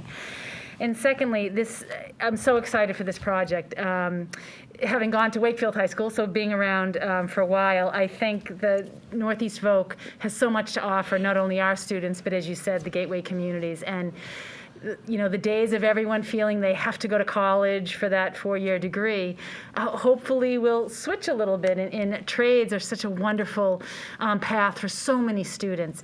And to really have a bright, new, shining school on the hill, so to speak, in 2 ways in and out. And I can't be more excited. This is an investment in our children and the children around us, our future. So thank you so much for the presentation, and I'm really excited that we can be a part of it. Absolutely. Thank you. Councilor Chines? Thank you. And thank you very much for the presentation. I also am excited for this. I'm also mindful of, as you described some of the issues with the current school building, you could probably have been talking about Wakefield High School as well. So I'm also mindful of the fact that, that project is hopefully going to be right on the heels of this project as well. I did just want to confirm, Mr. Mayo, as we think about the financial impact of this, my understanding in prior conversations is that we've sort of built that into our debt service forecasts coming up. We have 3 years to do it. Yeah, but in terms of our Right. projections going forward, I mean, we've been mindful of this for a couple of years, and so just, for folks that are watching at home, want to make sure people understand this is not something where we're looking for a debt exclusion. This is not something where we'd be increasing the tax levy. We've kind of planned for this, we've expected this, and are able to meet our obligation to support this project, which I certainly hope we do at town meeting in November. Right. Just a little bit about process. Well, I think Ed had a question, then I'll answer it. Please, Councilor. Either for Mr. Lyons or Mr. Mayo, what are we, I know we're at 100 students currently, Wakefield students. What are we currently paying per year Oh, to the Voc, to the Voc? $1.2 million, if my mind is correct, per year for the students going in. Do you know what Mr. Cohen, do you have to? Yeah. For the 100 students? Sorry, Mr. Maybe Picone, it's you're on million, mute maybe if it's you're more. talking. You're muted, Mr. Picone. Yeah, hold on, give me 1 second, I just gotta pull that up, I apologize.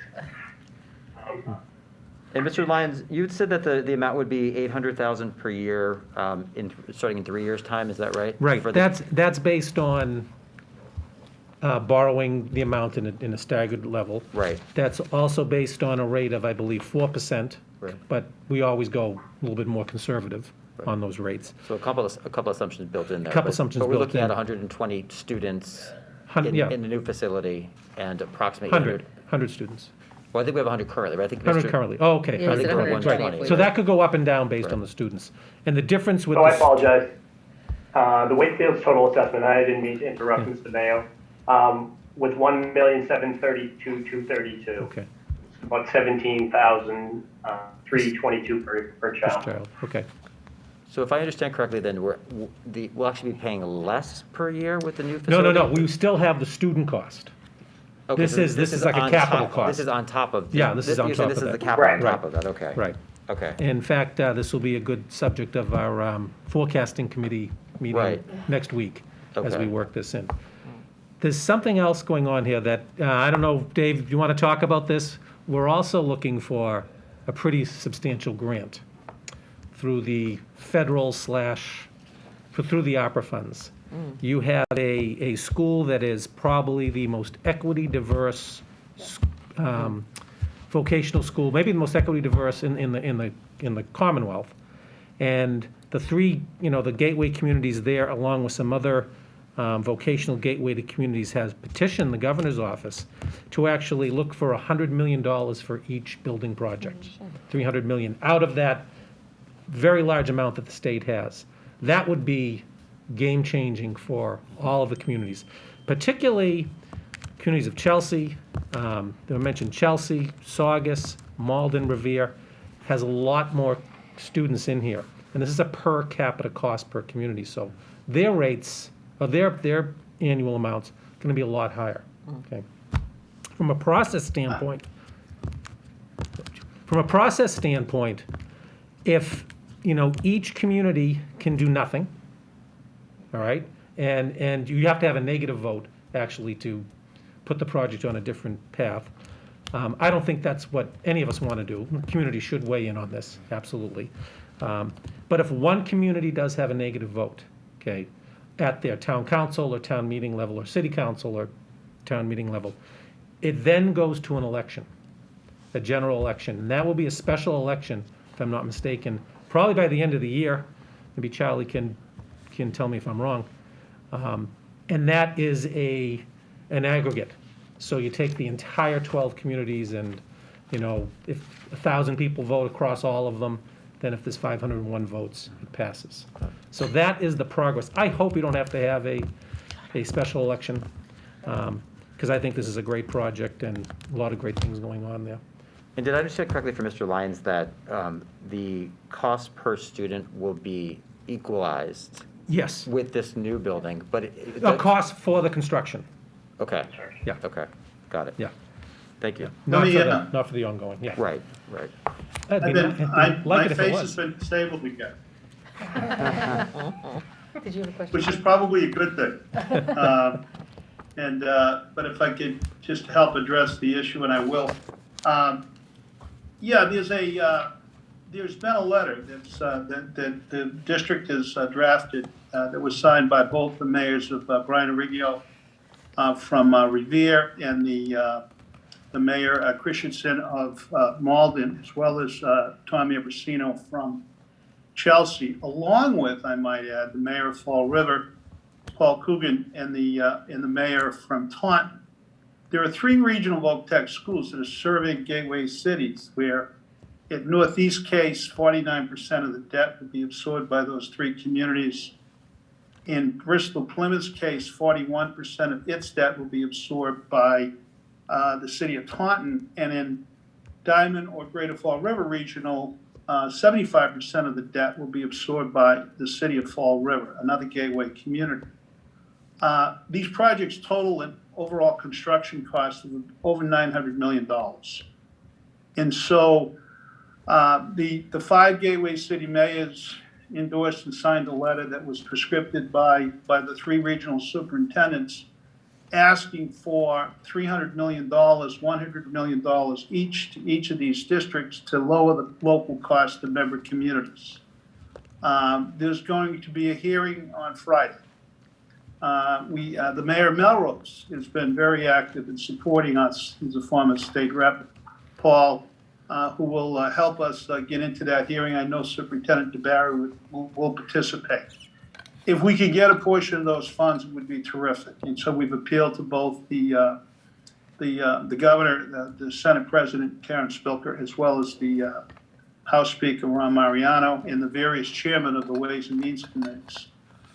We've been joined in that pursuit by the Alliance for Vocational Technical Education, the Mass Association of Vocational Administrators, and other entities, statewide entities that have endorsed that effort.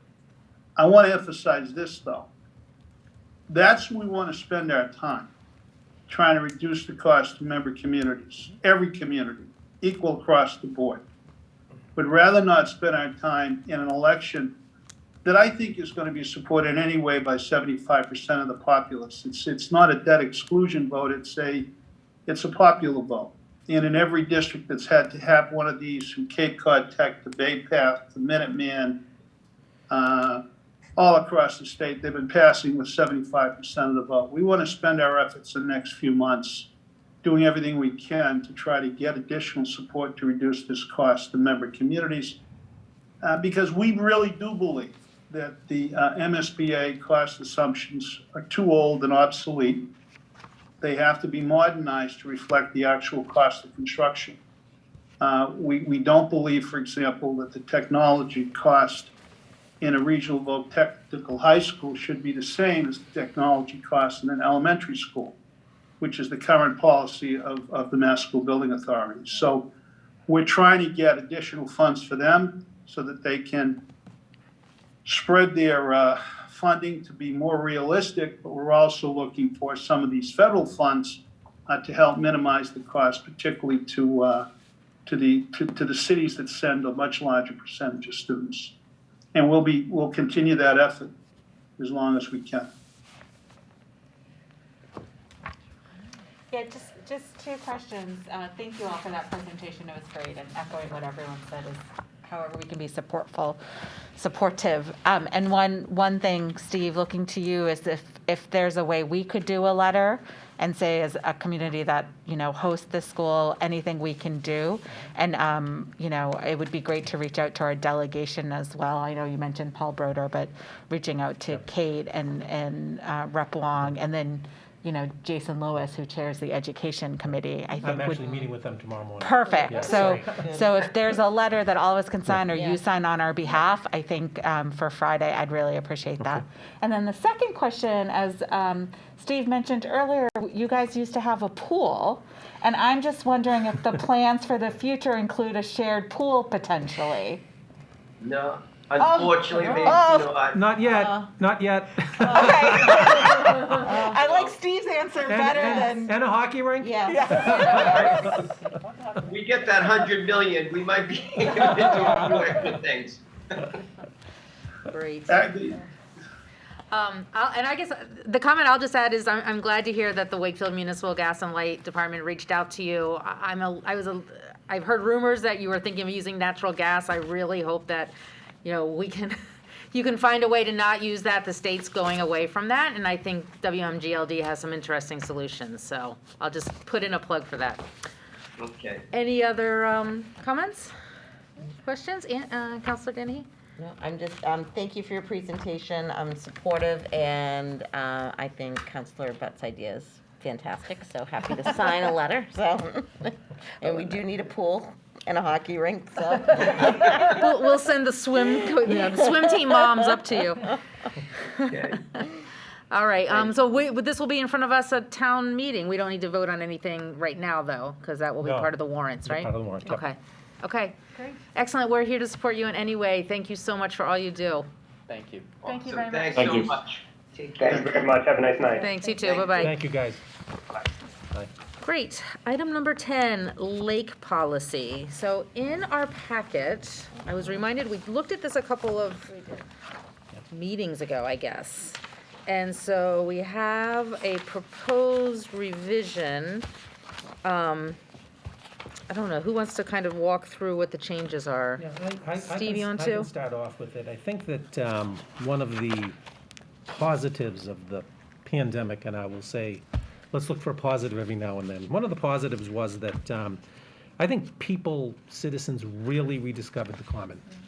And I think you see many families down there and small groups having picnics, throwing a baseball, throwing a football, a frisbee, or just bringing down a chair and a book or the Sunday paper. And you really see a lot of people enjoying it, and it seems almost every day this summer. So it really kind of does my heart good to see all that down there. So, we did cancel, because of the pandemic, a lot of the walks, or all of the events, I should say, there, and just really started up again with the ALS walk a few weeks ago.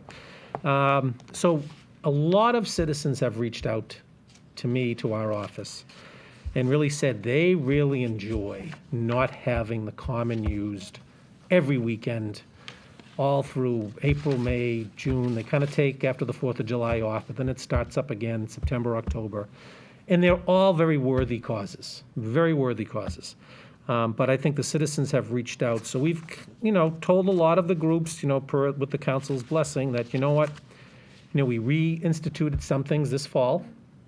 And a lot of people are asking about next year, and we've said in calendar year 2022, we're not doing anything yet. We're going to talk, we're re-looking at the rules. So really, what's changed in here is there's a couple of policy changes. Number one is to try to reduce the use of the common to 2 weekends a month for groups that are over 500 expected participants. That means that you don't have a huge group 4 weeks in a month, and at least the people that live around there, can enjoy it. Steve, can I ask Yes. you on that? And I should have brought this up Yeah. before. I would rather see 3 weekend days a month. If we say 2 weekends a month, that's Okay. still 4 days.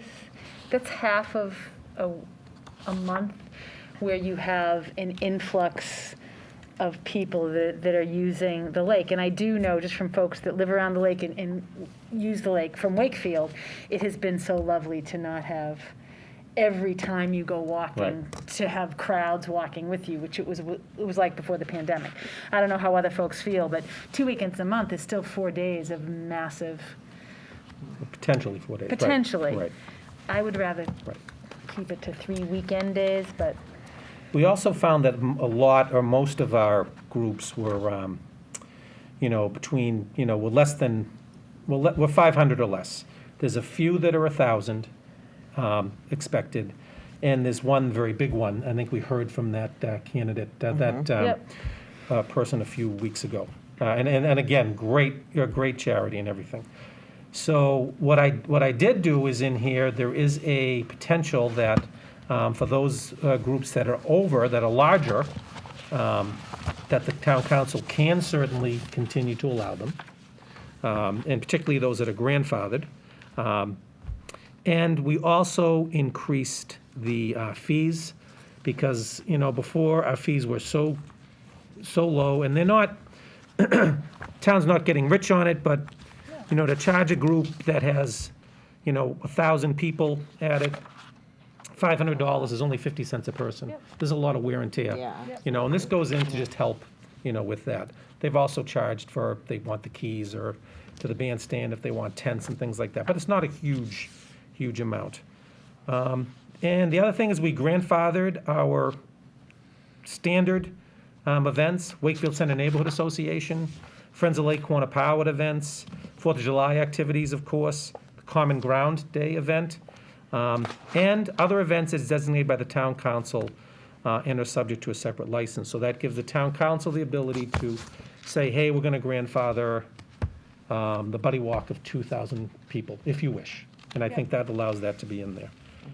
Other than that, it's pretty much the same. We are requiring that whoever applies for this does apply via the online portal system. And I'll tell you why that's important. And if it's groups that are running walks this big, I guess they're going to have to learn to use it a little bit more, because once that goes into the portal system, that we spent, some money on, it goes to every department. So every department can comment on it, and it doesn't have to come in and get sent out. And we know we can view what every department has said. It's kind of like, I wanted to say to the FRA, I would let them use our DocuSign system for the gentleman to sign the letter. But it's kind of the same thing on a DocuSign document. It goes out to everybody. So you all see it coming in, and I know Jonathan has enjoyed the DocuSign in signing the warrants. So, they have to apply through the portal, and most of them do. There's every now and then one can't do it, but I think we have to pull the plug on that, for that issue. And the only thing is, again, is no new group over 500 unless the council approves. Council always has the ability to approve a group. I think that pretty much hits everything. I know that Tom Mullen has looked through it as well and made his suggestions. Jen, Erin, and Sherry all weighed in and made their suggestions. So a lot of it's the same with a little bit of tweaking. It's just tightening this up a little bit. And whether it's 2 weekends a month or 3 weekend days a month, there will be a little bit of moving around in the beginning, and but that's okay. We'll make that work. And that's it. In a nutshell, that's it. It's pretty much the same, other than that. So, in kind of building what you're saying, so you're saying 3 weekend days a month, which could still be 3 weekends, right? 1 day each of 3 weekends? Well, I guess then, how would we? How do we? I like your idea. Yes. 3 weekend days a month covering. No more than 2 weekends or something? Yeah. I think you may have to give 3. I mean, it's not a Saturday and a Sunday. It might be one Saturday and a Sunday, and then a Saturday, then you have the rest. Right. I think if it's going to be 3 weekend days a month, which I'm very happy about, I think that we'll need the flexibility to move people around. Okay. We can move people around. If that's okay. And it might be one weekend, both days, but Right. Okay. and the rest of the month be free. Any other thoughts? Vice Chair Caput? I just thank you for this, and I think it's a good conversation to have, and I do agree that I think one of the positives coming out of pandemic is us to kind of look at things creatively again and what wasn't working. So something like the farmer's market, is that grandfathered in, or just kind of like, is that separate? Yeah, I think the farmer's market is a completely separate license. Okay. Which I think is covered in, Other licenses is designated by town council and are subject to a separate license. So And E- that's where like the idle hands event Yeah, would yeah, also anything fall like that, under yeah, there? right, Perfect. I just wanted right. to make Oh, sure the town those council were. could always do anything. Yeah, No, I you just, could- no, I just yeah, right. wanted to make Yep. sure those weren't in there. Yeah, that's it. Okay. Counselor Chines? Just a clarifying question in the policy, or actually two clarifying questions. In the policy statement at the beginning of the policy, where we talk about the 2 weekends per month, it says, and only one of said events shall exceed 500 expected participants. So is that the expectation there? I just want to clarify that only one event every month would be more than 500? That's what this says. You may want to change that, but that's. No, that is I'm what it comfortable with says. that. I just, the per month was kind of earlier in the sentence, so I Right. just wanted to make sure it kind of carried over to that one event.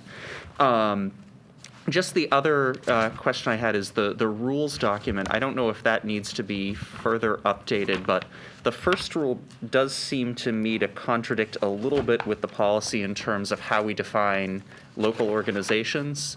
And I'm not sure if we need to tweak that just to clarify. It's allowed for Wakefield groups only, is that what you mean? Yeah, because according to the policy, that's actually not what we're saying. We define a Right. local use organization differently than a Wakefield group.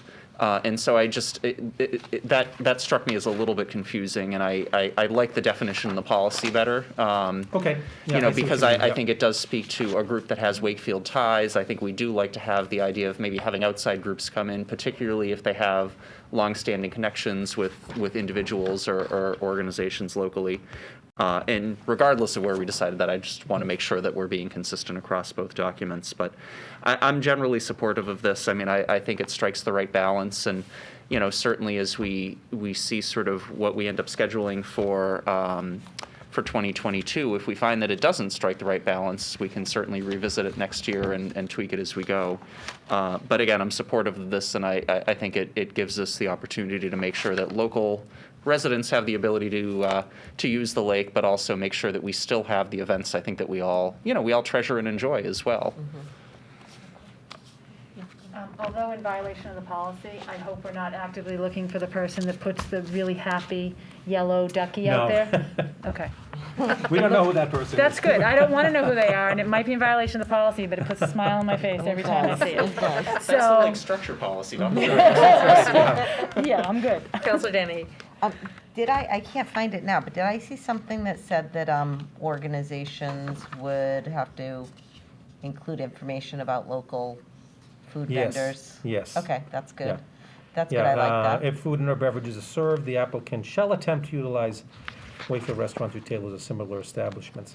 I say shall attempt, and we're gonna have to, work with that, because actually, right now, and I hope it changes, people that want to use Wakefield food establishments, unfortunately, many of them don't have the staffing to Yeah, do it. right, Which is right, really kind of. right. It's just systematic of what's going on everywhere. Didn't I also see something, though, that there would be some kind of, in any kind of materials that they had about local Yeah. dining options? Okay, Yes. I like that. That was in there too, yep. And then, I guess this might be a question for Tom Mullen, should we have some language in there that would prevent any kind of a extreme organization from being able to hold an event? Okay, I don't think we can. we can't. Well, Tom knows. yeah, the problem is you can't engage in discrimination on the basis of viewpoint. Okay? You can't say people who are liberal or people who are conservative, you can't, are forbidden from using our parks and playgrounds. What you can do, I think, is to prohibit the expressly political use of the grounds. Yeah.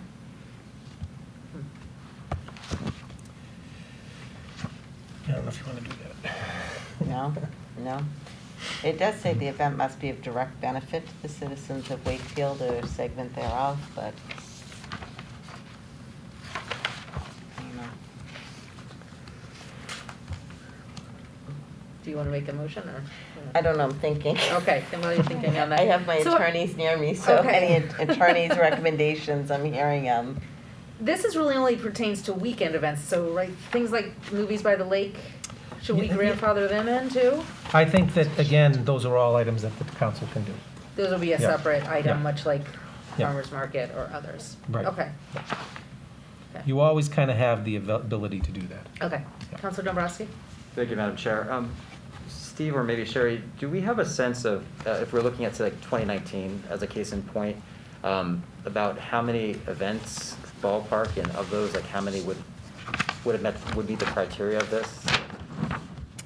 Of the past couple of years, yes. Most of the events, with the exception of the Angel Fund, American Prevention for Suicide, not including Festival by the Lake, because that's a separate one, and the Buddy Walk, those were all in the 1,000 or above range. So there were 3 of them. Okay. And they could all be grandfathered, if you wish. And when you're saying Most of them are in the, you know, some of them get up to 500, but not that much. You know, a lot of them in the 200-plus range. But in terms of like the number of events generally, I'm just trying to, because, Yeah. you know, there's like, that's like 3 right there, you know, just thinking that would be a month's worth under this proposed language. Yeah, I would say, do you know how many, Sherry, a year do we get? I guess I would say,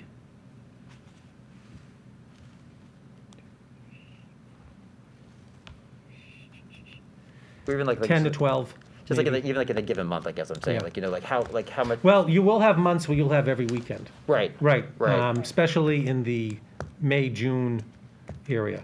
I'm And then thinking in that- again, September, October. Yep, so that's So like. they're going to have to be spread out under So this that's like what, policy. that's 4 months we're talking about? And you Yeah. figure that's Yeah. at least, and you're saying Saturday and Sunday? Yeah. So that's like 8 events Yeah. for 4 months, so that's like 32 events right Yeah. there. Yeah, there may be some that And will we're- be first come, but again, the Festival by the Lake is going to still stay, so that's not going to count. And you're counting that in your total, do you think? Yeah, that's counting in the totals. Yeah. Because I'm just thinking, I think we have to be practical about this too. I mean, if we, you know, we have had a number of events, and a number of them, I don't want to see Wakefield benefiting events or Wakefield rooted events being, you know, knocking out Right. each other because we have 3 slots per month, you know, for something. Well, that's only of events of the larger ones, right? Only shall exceed 500. Well, I actually. So your Wakefield, No, right? it's up until. No, No, I read it. only one of Oh, them okay, can only be one of said 5. events. Yeah, only one I of would them. not include your Wakefield track boosters, personally. That's a quick hitter on a Saturday Like morning, an right? example to me that comes to mind is like there's like the Gator Gallop. So Right, that's like a exactly, quick same thing. 5K, but, Yeah. but technically that's a Wakefield event. It's under the 500, but that to me would count as one of the weekend events if you read this policy as it's, you know, as written. Couldn't we, they should still apply to us and let us know, but couldn't Right. we say that that's okay? Well, I That we think- don't conclude that within the 3? I guess like what I'm getting at is I don't know if we're better off somewhere in this, either the policy statement or elsewhere, being a little bit less absolute and putting in, you know, except, you know, extenuating circumstances as approved by the town council or something like that, you know, because there are going to be times where the Gator Gallop is what, like an hour? Like on Right, on yeah. a Saturday? So I don't really think, if we count that towards the 3 total, I think we're probably knocking out other potential, you know. But I'm saying, I would be fine with not counting that towards the 3, but I think they should let us know when it's happening, and we can, can't we say, they always do let us know, right? Oh, no, they still need to apply. No, They have seem to but apply. they still have to apply, but that's what I'm getting at though. Could like, you put them under other events, shall not apply to other events as designated by town council? I'm just thinking like 10 years from now when, you know, there's no longer town administrator or mayor or any of us as counselors. And someone's like, Mullen will still be here. We'll have town council Mullen, but I'm just thinking, you know, realistically, like I don't want to have a situation where people read this and we have like, you know, the wave races come in, for example, on the 16th of the month. So that actually counts for a Saturday, theoretically, you know, depending where you start and whatnot. So I don't know, I just think we need to maybe put a little bit more of a caveat in here so that organizations understand that it's not just an absolute, because it is kind of like situationally driven. If there's a major event that wants to come in, and then another major event that wants to come in, that's different than, again, like Gator Gallop, Wave, some of the other stuff, the little events, Yeah. the boosters. I still think we want to keep an eye on it, because those little events, if they generate several hundred people, it's still impacting folks who want to use our lake and walk and, It is, no, I agree, but yeah, I just think that we have to be, you know, I don't know, I just feel like this seems like, all right, if we're doing 3 events per month, I can already, like off the top of my head, come up with 3 events that would, you know, be accounted for. And I just feel like if we have closer to 32 events, historically, and we're going to peel it down to about 12, then I think we should probably have some kind of language built in that addresses like these kind of like 1 or 2 offs that are inevitable. And you're more concerned with the, I'm going to say smaller, the local, very local events. Yeah, I mean, because I don't think, I think that something like the ALS walk, for example, or the suicide prevention, those are bigger scale events. Right. Again, the Gator Gallop is like an hour, and doesn't really take up, so they're just different. It's just a different, or, I mean, Idle Hands is probably, we're talking about exceptions there, so that might not be the best example, but we have a lot of things like that, that are different scales. This is a scalable policy, I think. I think we make it more scalable. Councilor Shines? I just wonder, I agree with that. I just wonder if the grandfathering clause in here, particularly with the other events as designated by the town council, gives us that flexibility. I mean, I would never want to say no to the Gator Gallop or the Wave Walk. I don't think that's the intention of any of us. This reads to me like we have the flexibility to kind of go beyond the 2 weekends a month or 3 events per weekend day, however we decide to frame it. It feels to me like that gives us the flexibility to do that while also still maintaining at least an external policy for those larger events where we do try to effectively spread out those larger events over the course of the season rather than having them cluster in sort of the spring and fall where we see the common used kind of continuously weekend after weekend. So, Madam Chair, if I may. Yes, please. So maybe one way that we can address this is because the Woodville School wants to have like a new 5K race that they've not done before. So just technically, that's not grandfathered. So if we do A, B, C, and D, or other events as designated by the town council. Okay. So that's like a definition of the That's 4 a that good are idea. grandfathered, or anything that might be. Yeah, that's fine. I think that Okay. provides Or some anything, what, I'm sorry. E, but just take out the E and just make that like a sentence by itself. Because it doesn't fall, that's not a grandfathered event. Okay. Necessarily. Yeah, that gives us flexibility to say yay or nay. I think so. I Right. think that if the town council is in agreement with that, that's achieved it, yeah. And it would only be for Wakefield organizations that would have that exception? It's not No, just it could be anything, It could be anything the anything, council But it agrees has, to. yeah, we have full Yeah. flexibility. I just think we just want that flexibility, but the intention is pretty clear otherwise. And it says this section shall not apply to the following, shouldn't it be this policy should not? Because it's not just the fees and costs don't apply. It's the whole policy that doesn't apply to the grandfather, Okay, we can right? change that. Right.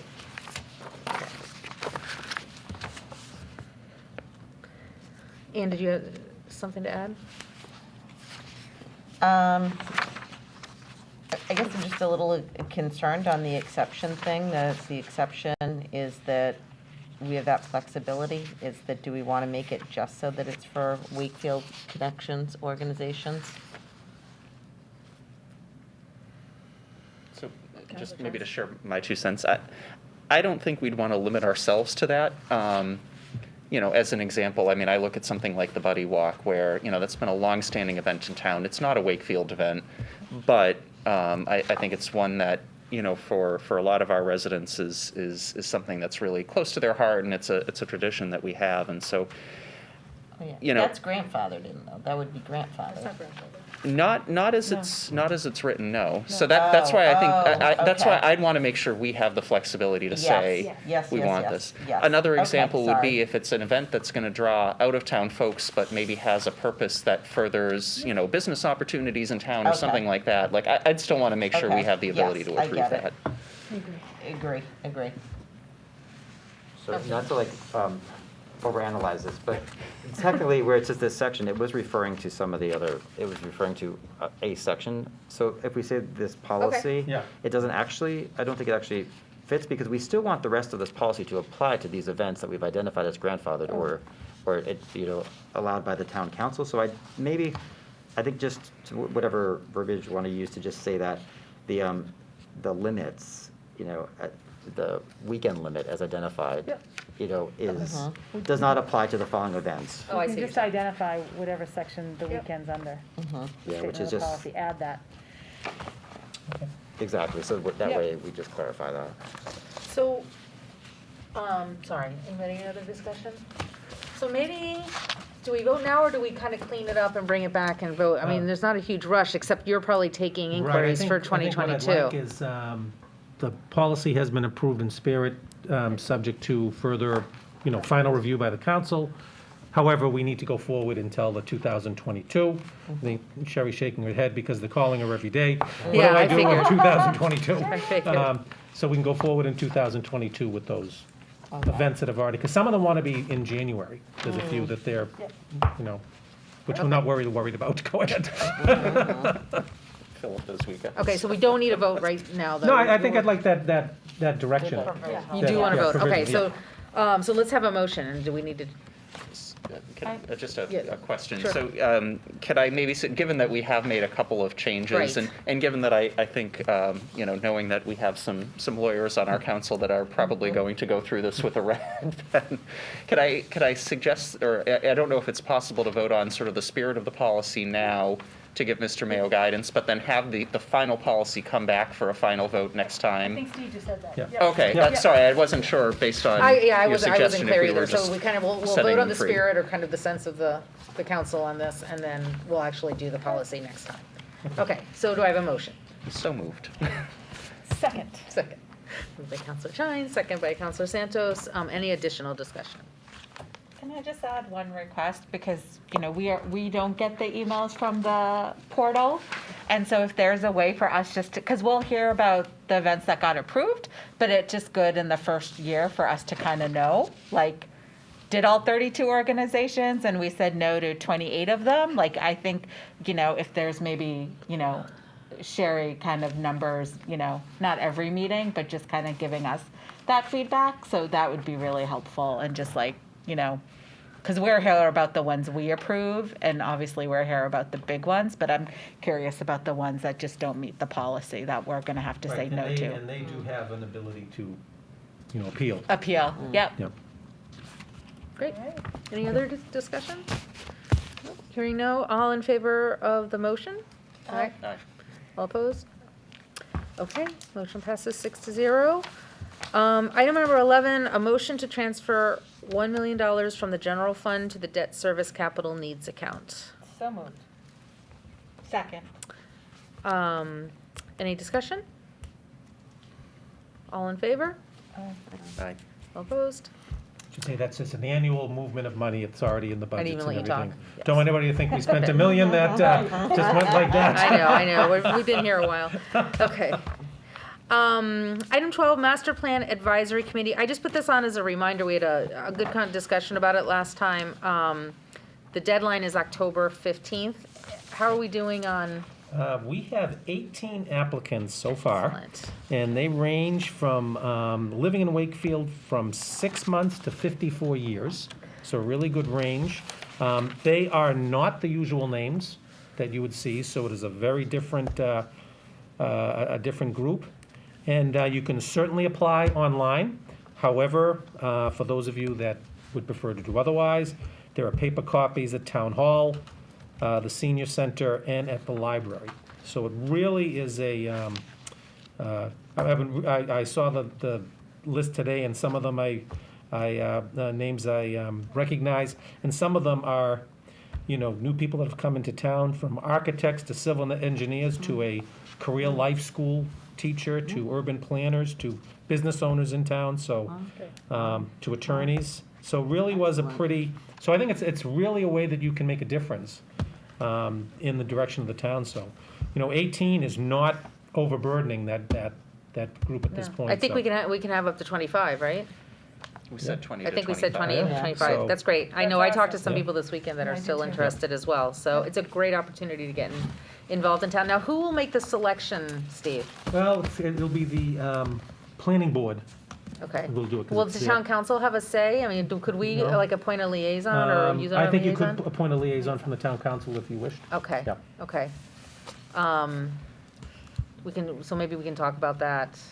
Will we have an opportunity before the decision is made? Yeah, Just- yeah, absolutely. It's You can do it at your October next meeting. 15th. Yeah.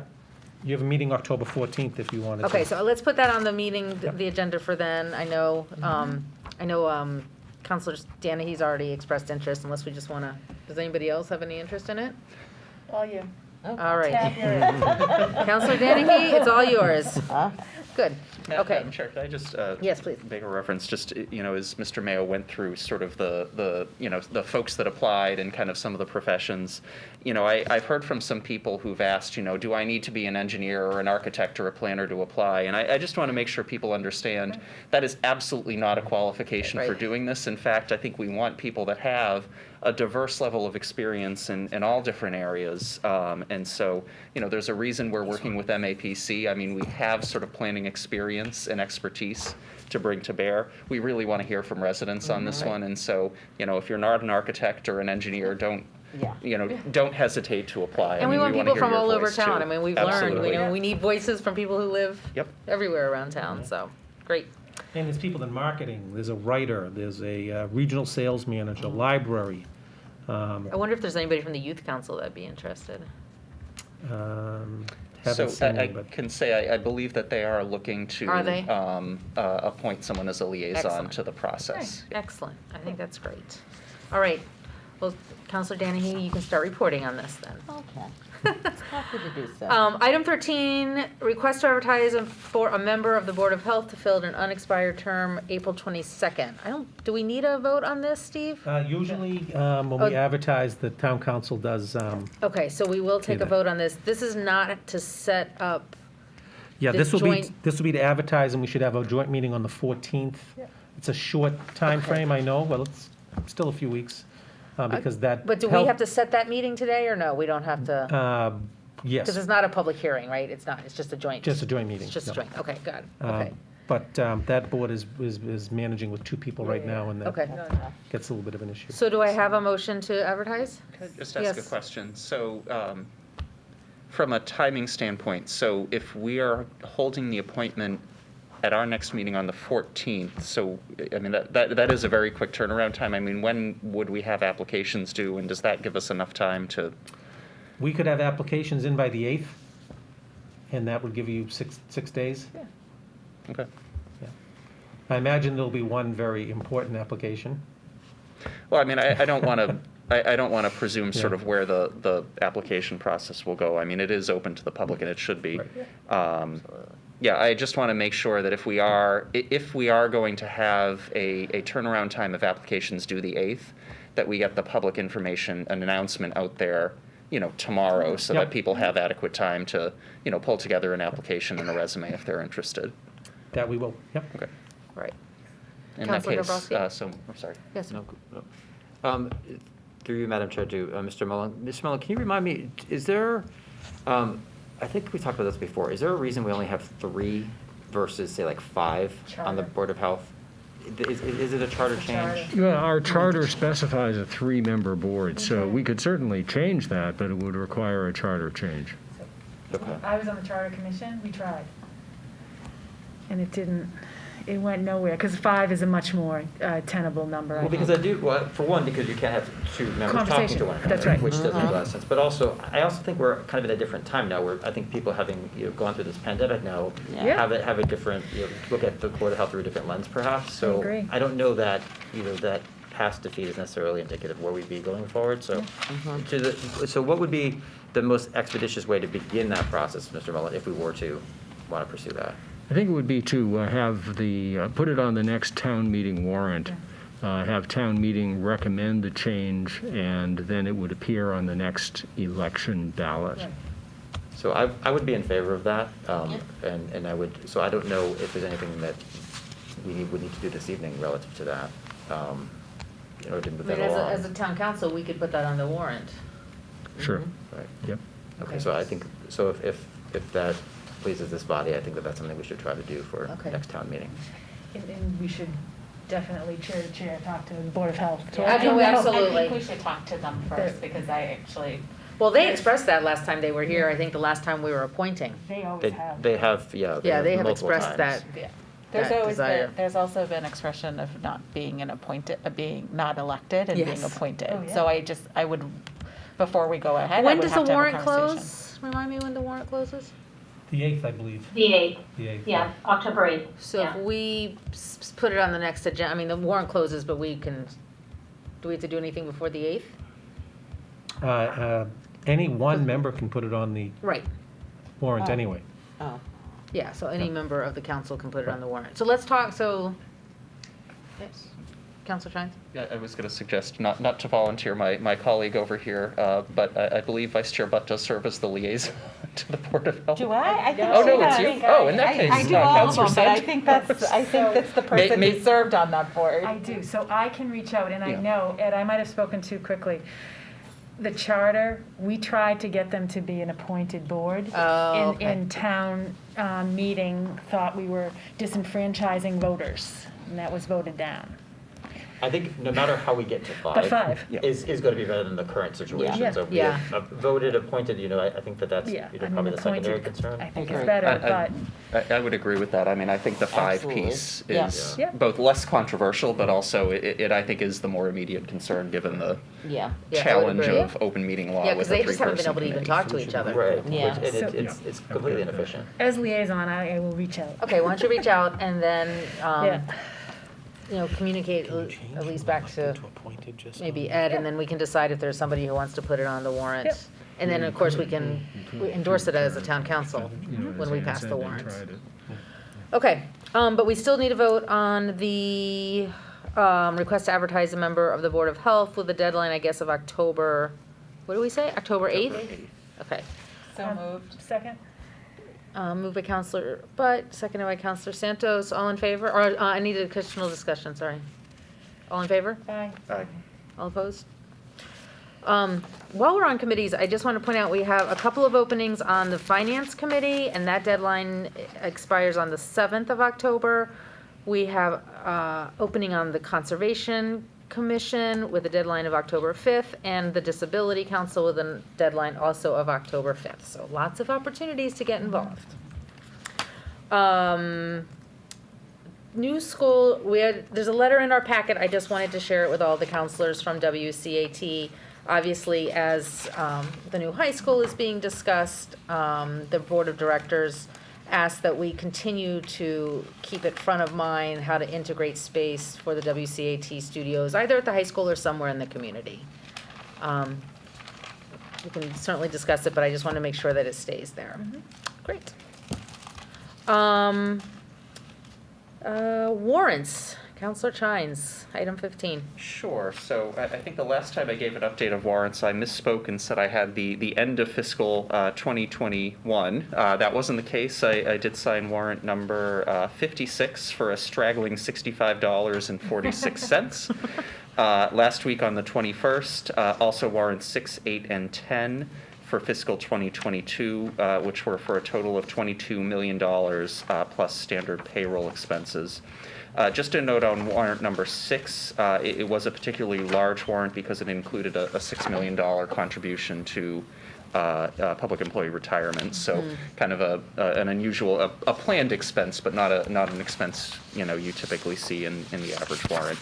As always, information's in the packet, thanks to Town Accountant Gill. Any questions on the warrants? Item 16, announcements. Any announcements of upcoming events, concerns, feedback? Counselor Dombrowski? Thank you, Madam Chair. I just wanted to say that I think it was an absolutely outstanding event this past weekend, the Idle Hands Oktoberfest. It was so exciting to see so many strollers, so many families there with blankets. It was a very family-friendly event. The weather was perfect, which is great too. But I think it brought out like a whole bunch of different folks, a lot of unfamiliar faces as well as some familiar ones. And I'm glad that we approved that event. It's the sort of thing that while it was an alcoholic event, it didn't feel like an alcoholic event. It felt like a community gathering social event, which I think is really important. I think we struck the right balance there. So I think the event sponsors did an amazing job. They ran out of regular like regular cups that with their name on them, so they went to the red Solo cup, which personally, from my experience, is the better vessel to drink the beer anyway. But it was just great overall. So I think it was a really well done event, and hopefully we'll have more of those to come. Are they thinking of doing it again? I was out of state, and I was so sad to have missed it. I believe so. Steve, I know you worked with him more closely. Yeah, but- he was, Chris expressed great appreciation, loved the community. Oh, that's great. And although, he said he was going to give 5% of his gross to Wakefield Center Neighborhood Association, he has kind of rounded that up. So WCNA will get about $1,000 from the That's event. awesome. So That's that awesome. is really nice to help them out. So It was nice he to- was pleased, very pleased, and I told him, as I think some other councils that were there, that we wanted a more permanency from him. So So a brick and mortar location. A on the brick and mortar horizon. location. Yep. It was very crowded. There was like definitely people were really, it was an event that people really wanted to be at. By the lake was beautiful. There were dogs, there were babies. Yeah. So. I think there were a lot of people that hadn't Beer. seen each other in a year and a half. That actually ran into. It was actually quite enjoyable in that. And how many people got vaccinated? When I last checked, 13 did, which was better than Hey, nothing. 13 is That's actually pretty good. But Take I it. will say that it was not the age group that I was looking for Yeah. necessarily.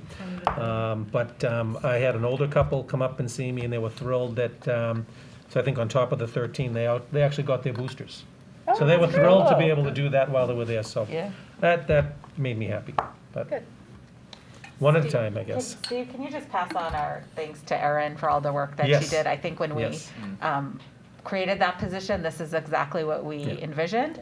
And I also, if we could, propose some brick and mortar locations in town and do a little tour for them, I think like taking it to the next step, I also was not able to go. I would welcome another event, but a brick and mortar should be our priority. Yeah. So if we, the town council can help you doing a tour of great locations in town, I'd be all for that. No, absolutely. We've already mentioned one in particular. Great. Yeah. So let us know how we can be Yes. helpful in that I will. conversation. Thank you. I think, Mr. Mayo, Aaron's actually worked with them on some potential locations or had some Yes, conversations yeah. with them about space. Them and others, actually. Yeah, great. That's awesome. Good. Yeah. That's great. That's great. You have anything, Jonathan? Yeah, a few things. First of all, for folks who enjoyed being at the lake this past Saturday for the Idle Hands Oktoberfest, we have another great event this coming Saturday, the Festival by the Lake from WCNA. Will be there, different time of year than usual, but from 10 to 4, and so I'm really looking forward to that. Speaking of events and sort of great fall events, at least in this case this year for WCNA, the marching band for the high school is back, and one of the things that I've really enjoyed about living in Wakefield is going to their shows at the high school each year. So I did want to mention the NESBA show is on Saturday, October 9th, so the Saturday of Columbus Day weekend, from 4 to 9 at Landry Field. Really a great opportunity to see a lot of great bands, but also to see our band, which is the best of all of them. Quick thing I did want to mention as well, for folks who have not yet applied but are eligible for the senior property tax exemption program that we have in place, that application deadline is Thursday. I know our town assessor, Victor Santinella, has done a great job and his staff have done a great job of reaching out to people who qualified in prior years. But if you think you might be eligible and haven't applied yet, please contact them and to do so. And lastly, I just wanted to mention a school-related issue. I know in the last couple of weeks, there have been a number of incidents, both at the Galvin and at the high school, related to hate speech and some racial incidents that really are not in keeping with, I think, the values of our community, and certainly have been very impactful for the students that have been targeted. I know the school committee is going to be talking about this at their meeting on Thursday. And certainly am not bringing this up to short-circuit their process or anything that they're doing, but I did just want to make sure we highlight them, because I think it's important that things like this don't get swept under the rug. And certainly would ask, following the school committee meeting, Mr. Mayo, if we could also sort of talk about what's the right way to communicate about things like this in town so that, again, the folks that are targeted understand that, these aren't situations to be minimized. They aren't situations that are accepted by our community, and they are, situations that, while we certainly need to, respect people's privacy and, make sure we communicate appropriately, given that we're talking about children in these cases, both as the folks that have perpetrated these incidents and also the folks that were targeted. I still want to make sure that we don't just turn a blind eye to these things as they happen, so that people, don't feel that this is acceptable behavior, or that if they have been targeted, that they've been ignored or shunned by the community as a whole. Thank you. Anybody else? Councilor Danny? I just want to remind everybody, what is the deadline for the applications for the advisory committee for the master plan is October 15th. October 15th. So I just want to encourage people to apply. She takes her job seriously. To get involved. As the new liaison. Yes, as new liaison. It's very important. It's very important if you want to have a say in the direction of the town. And I think the best committee is one that has a lot of diverse voices. So get involved. I think it'll be quite enjoyable. Great. Anybody, Steve, anybody else? Yeah, Sharon? I had a couple. Did you have anything? No. A couple of things. The housing forum will be October 20th. We did say October 7th, but unfortunately the 40B expert could not make it that night, so that'll be October 20th. Wanted to get that out there, and there will be more out there as we go forward. October is going to be a busy month with the warrant for town meeting closing October 8th. So again, there is, if you want to get something on the warrant, let us know. Get that in for the meeting so the town council can approve that on the 14th. The tri-board meeting is October 21st. So as I said, October is going to be a busy month, going to be a busy time. And I would like to announce that we have an addition to our Wakefield family, where Joe Conway and his wife gave birth to their second child. Daughter Josie was born, I think, Friday. And they are both mother and daughter, and Joe looked okay too. But mother and daughter looked like they were doing fine, doing really well. So congratulations to Joe and his wife. I love it when our family expands like that. That's great. So, thank you. Good. Any additional announcements? Any matters not anticipated for the agenda? No. Then we will adjourn. I'll take a motion for adjournment. Our next meeting's Thursday, October 14th, because of the holiday week. We meet on that Thursday. Okay. So we have 3 meetings in October, with the 2 regular meetings and the tri-board meeting. Do I have a motion to adjourn? So moved. Second? Second. All in favor? Aye. Thank you very much. Thank you. Thank you, Wakefield.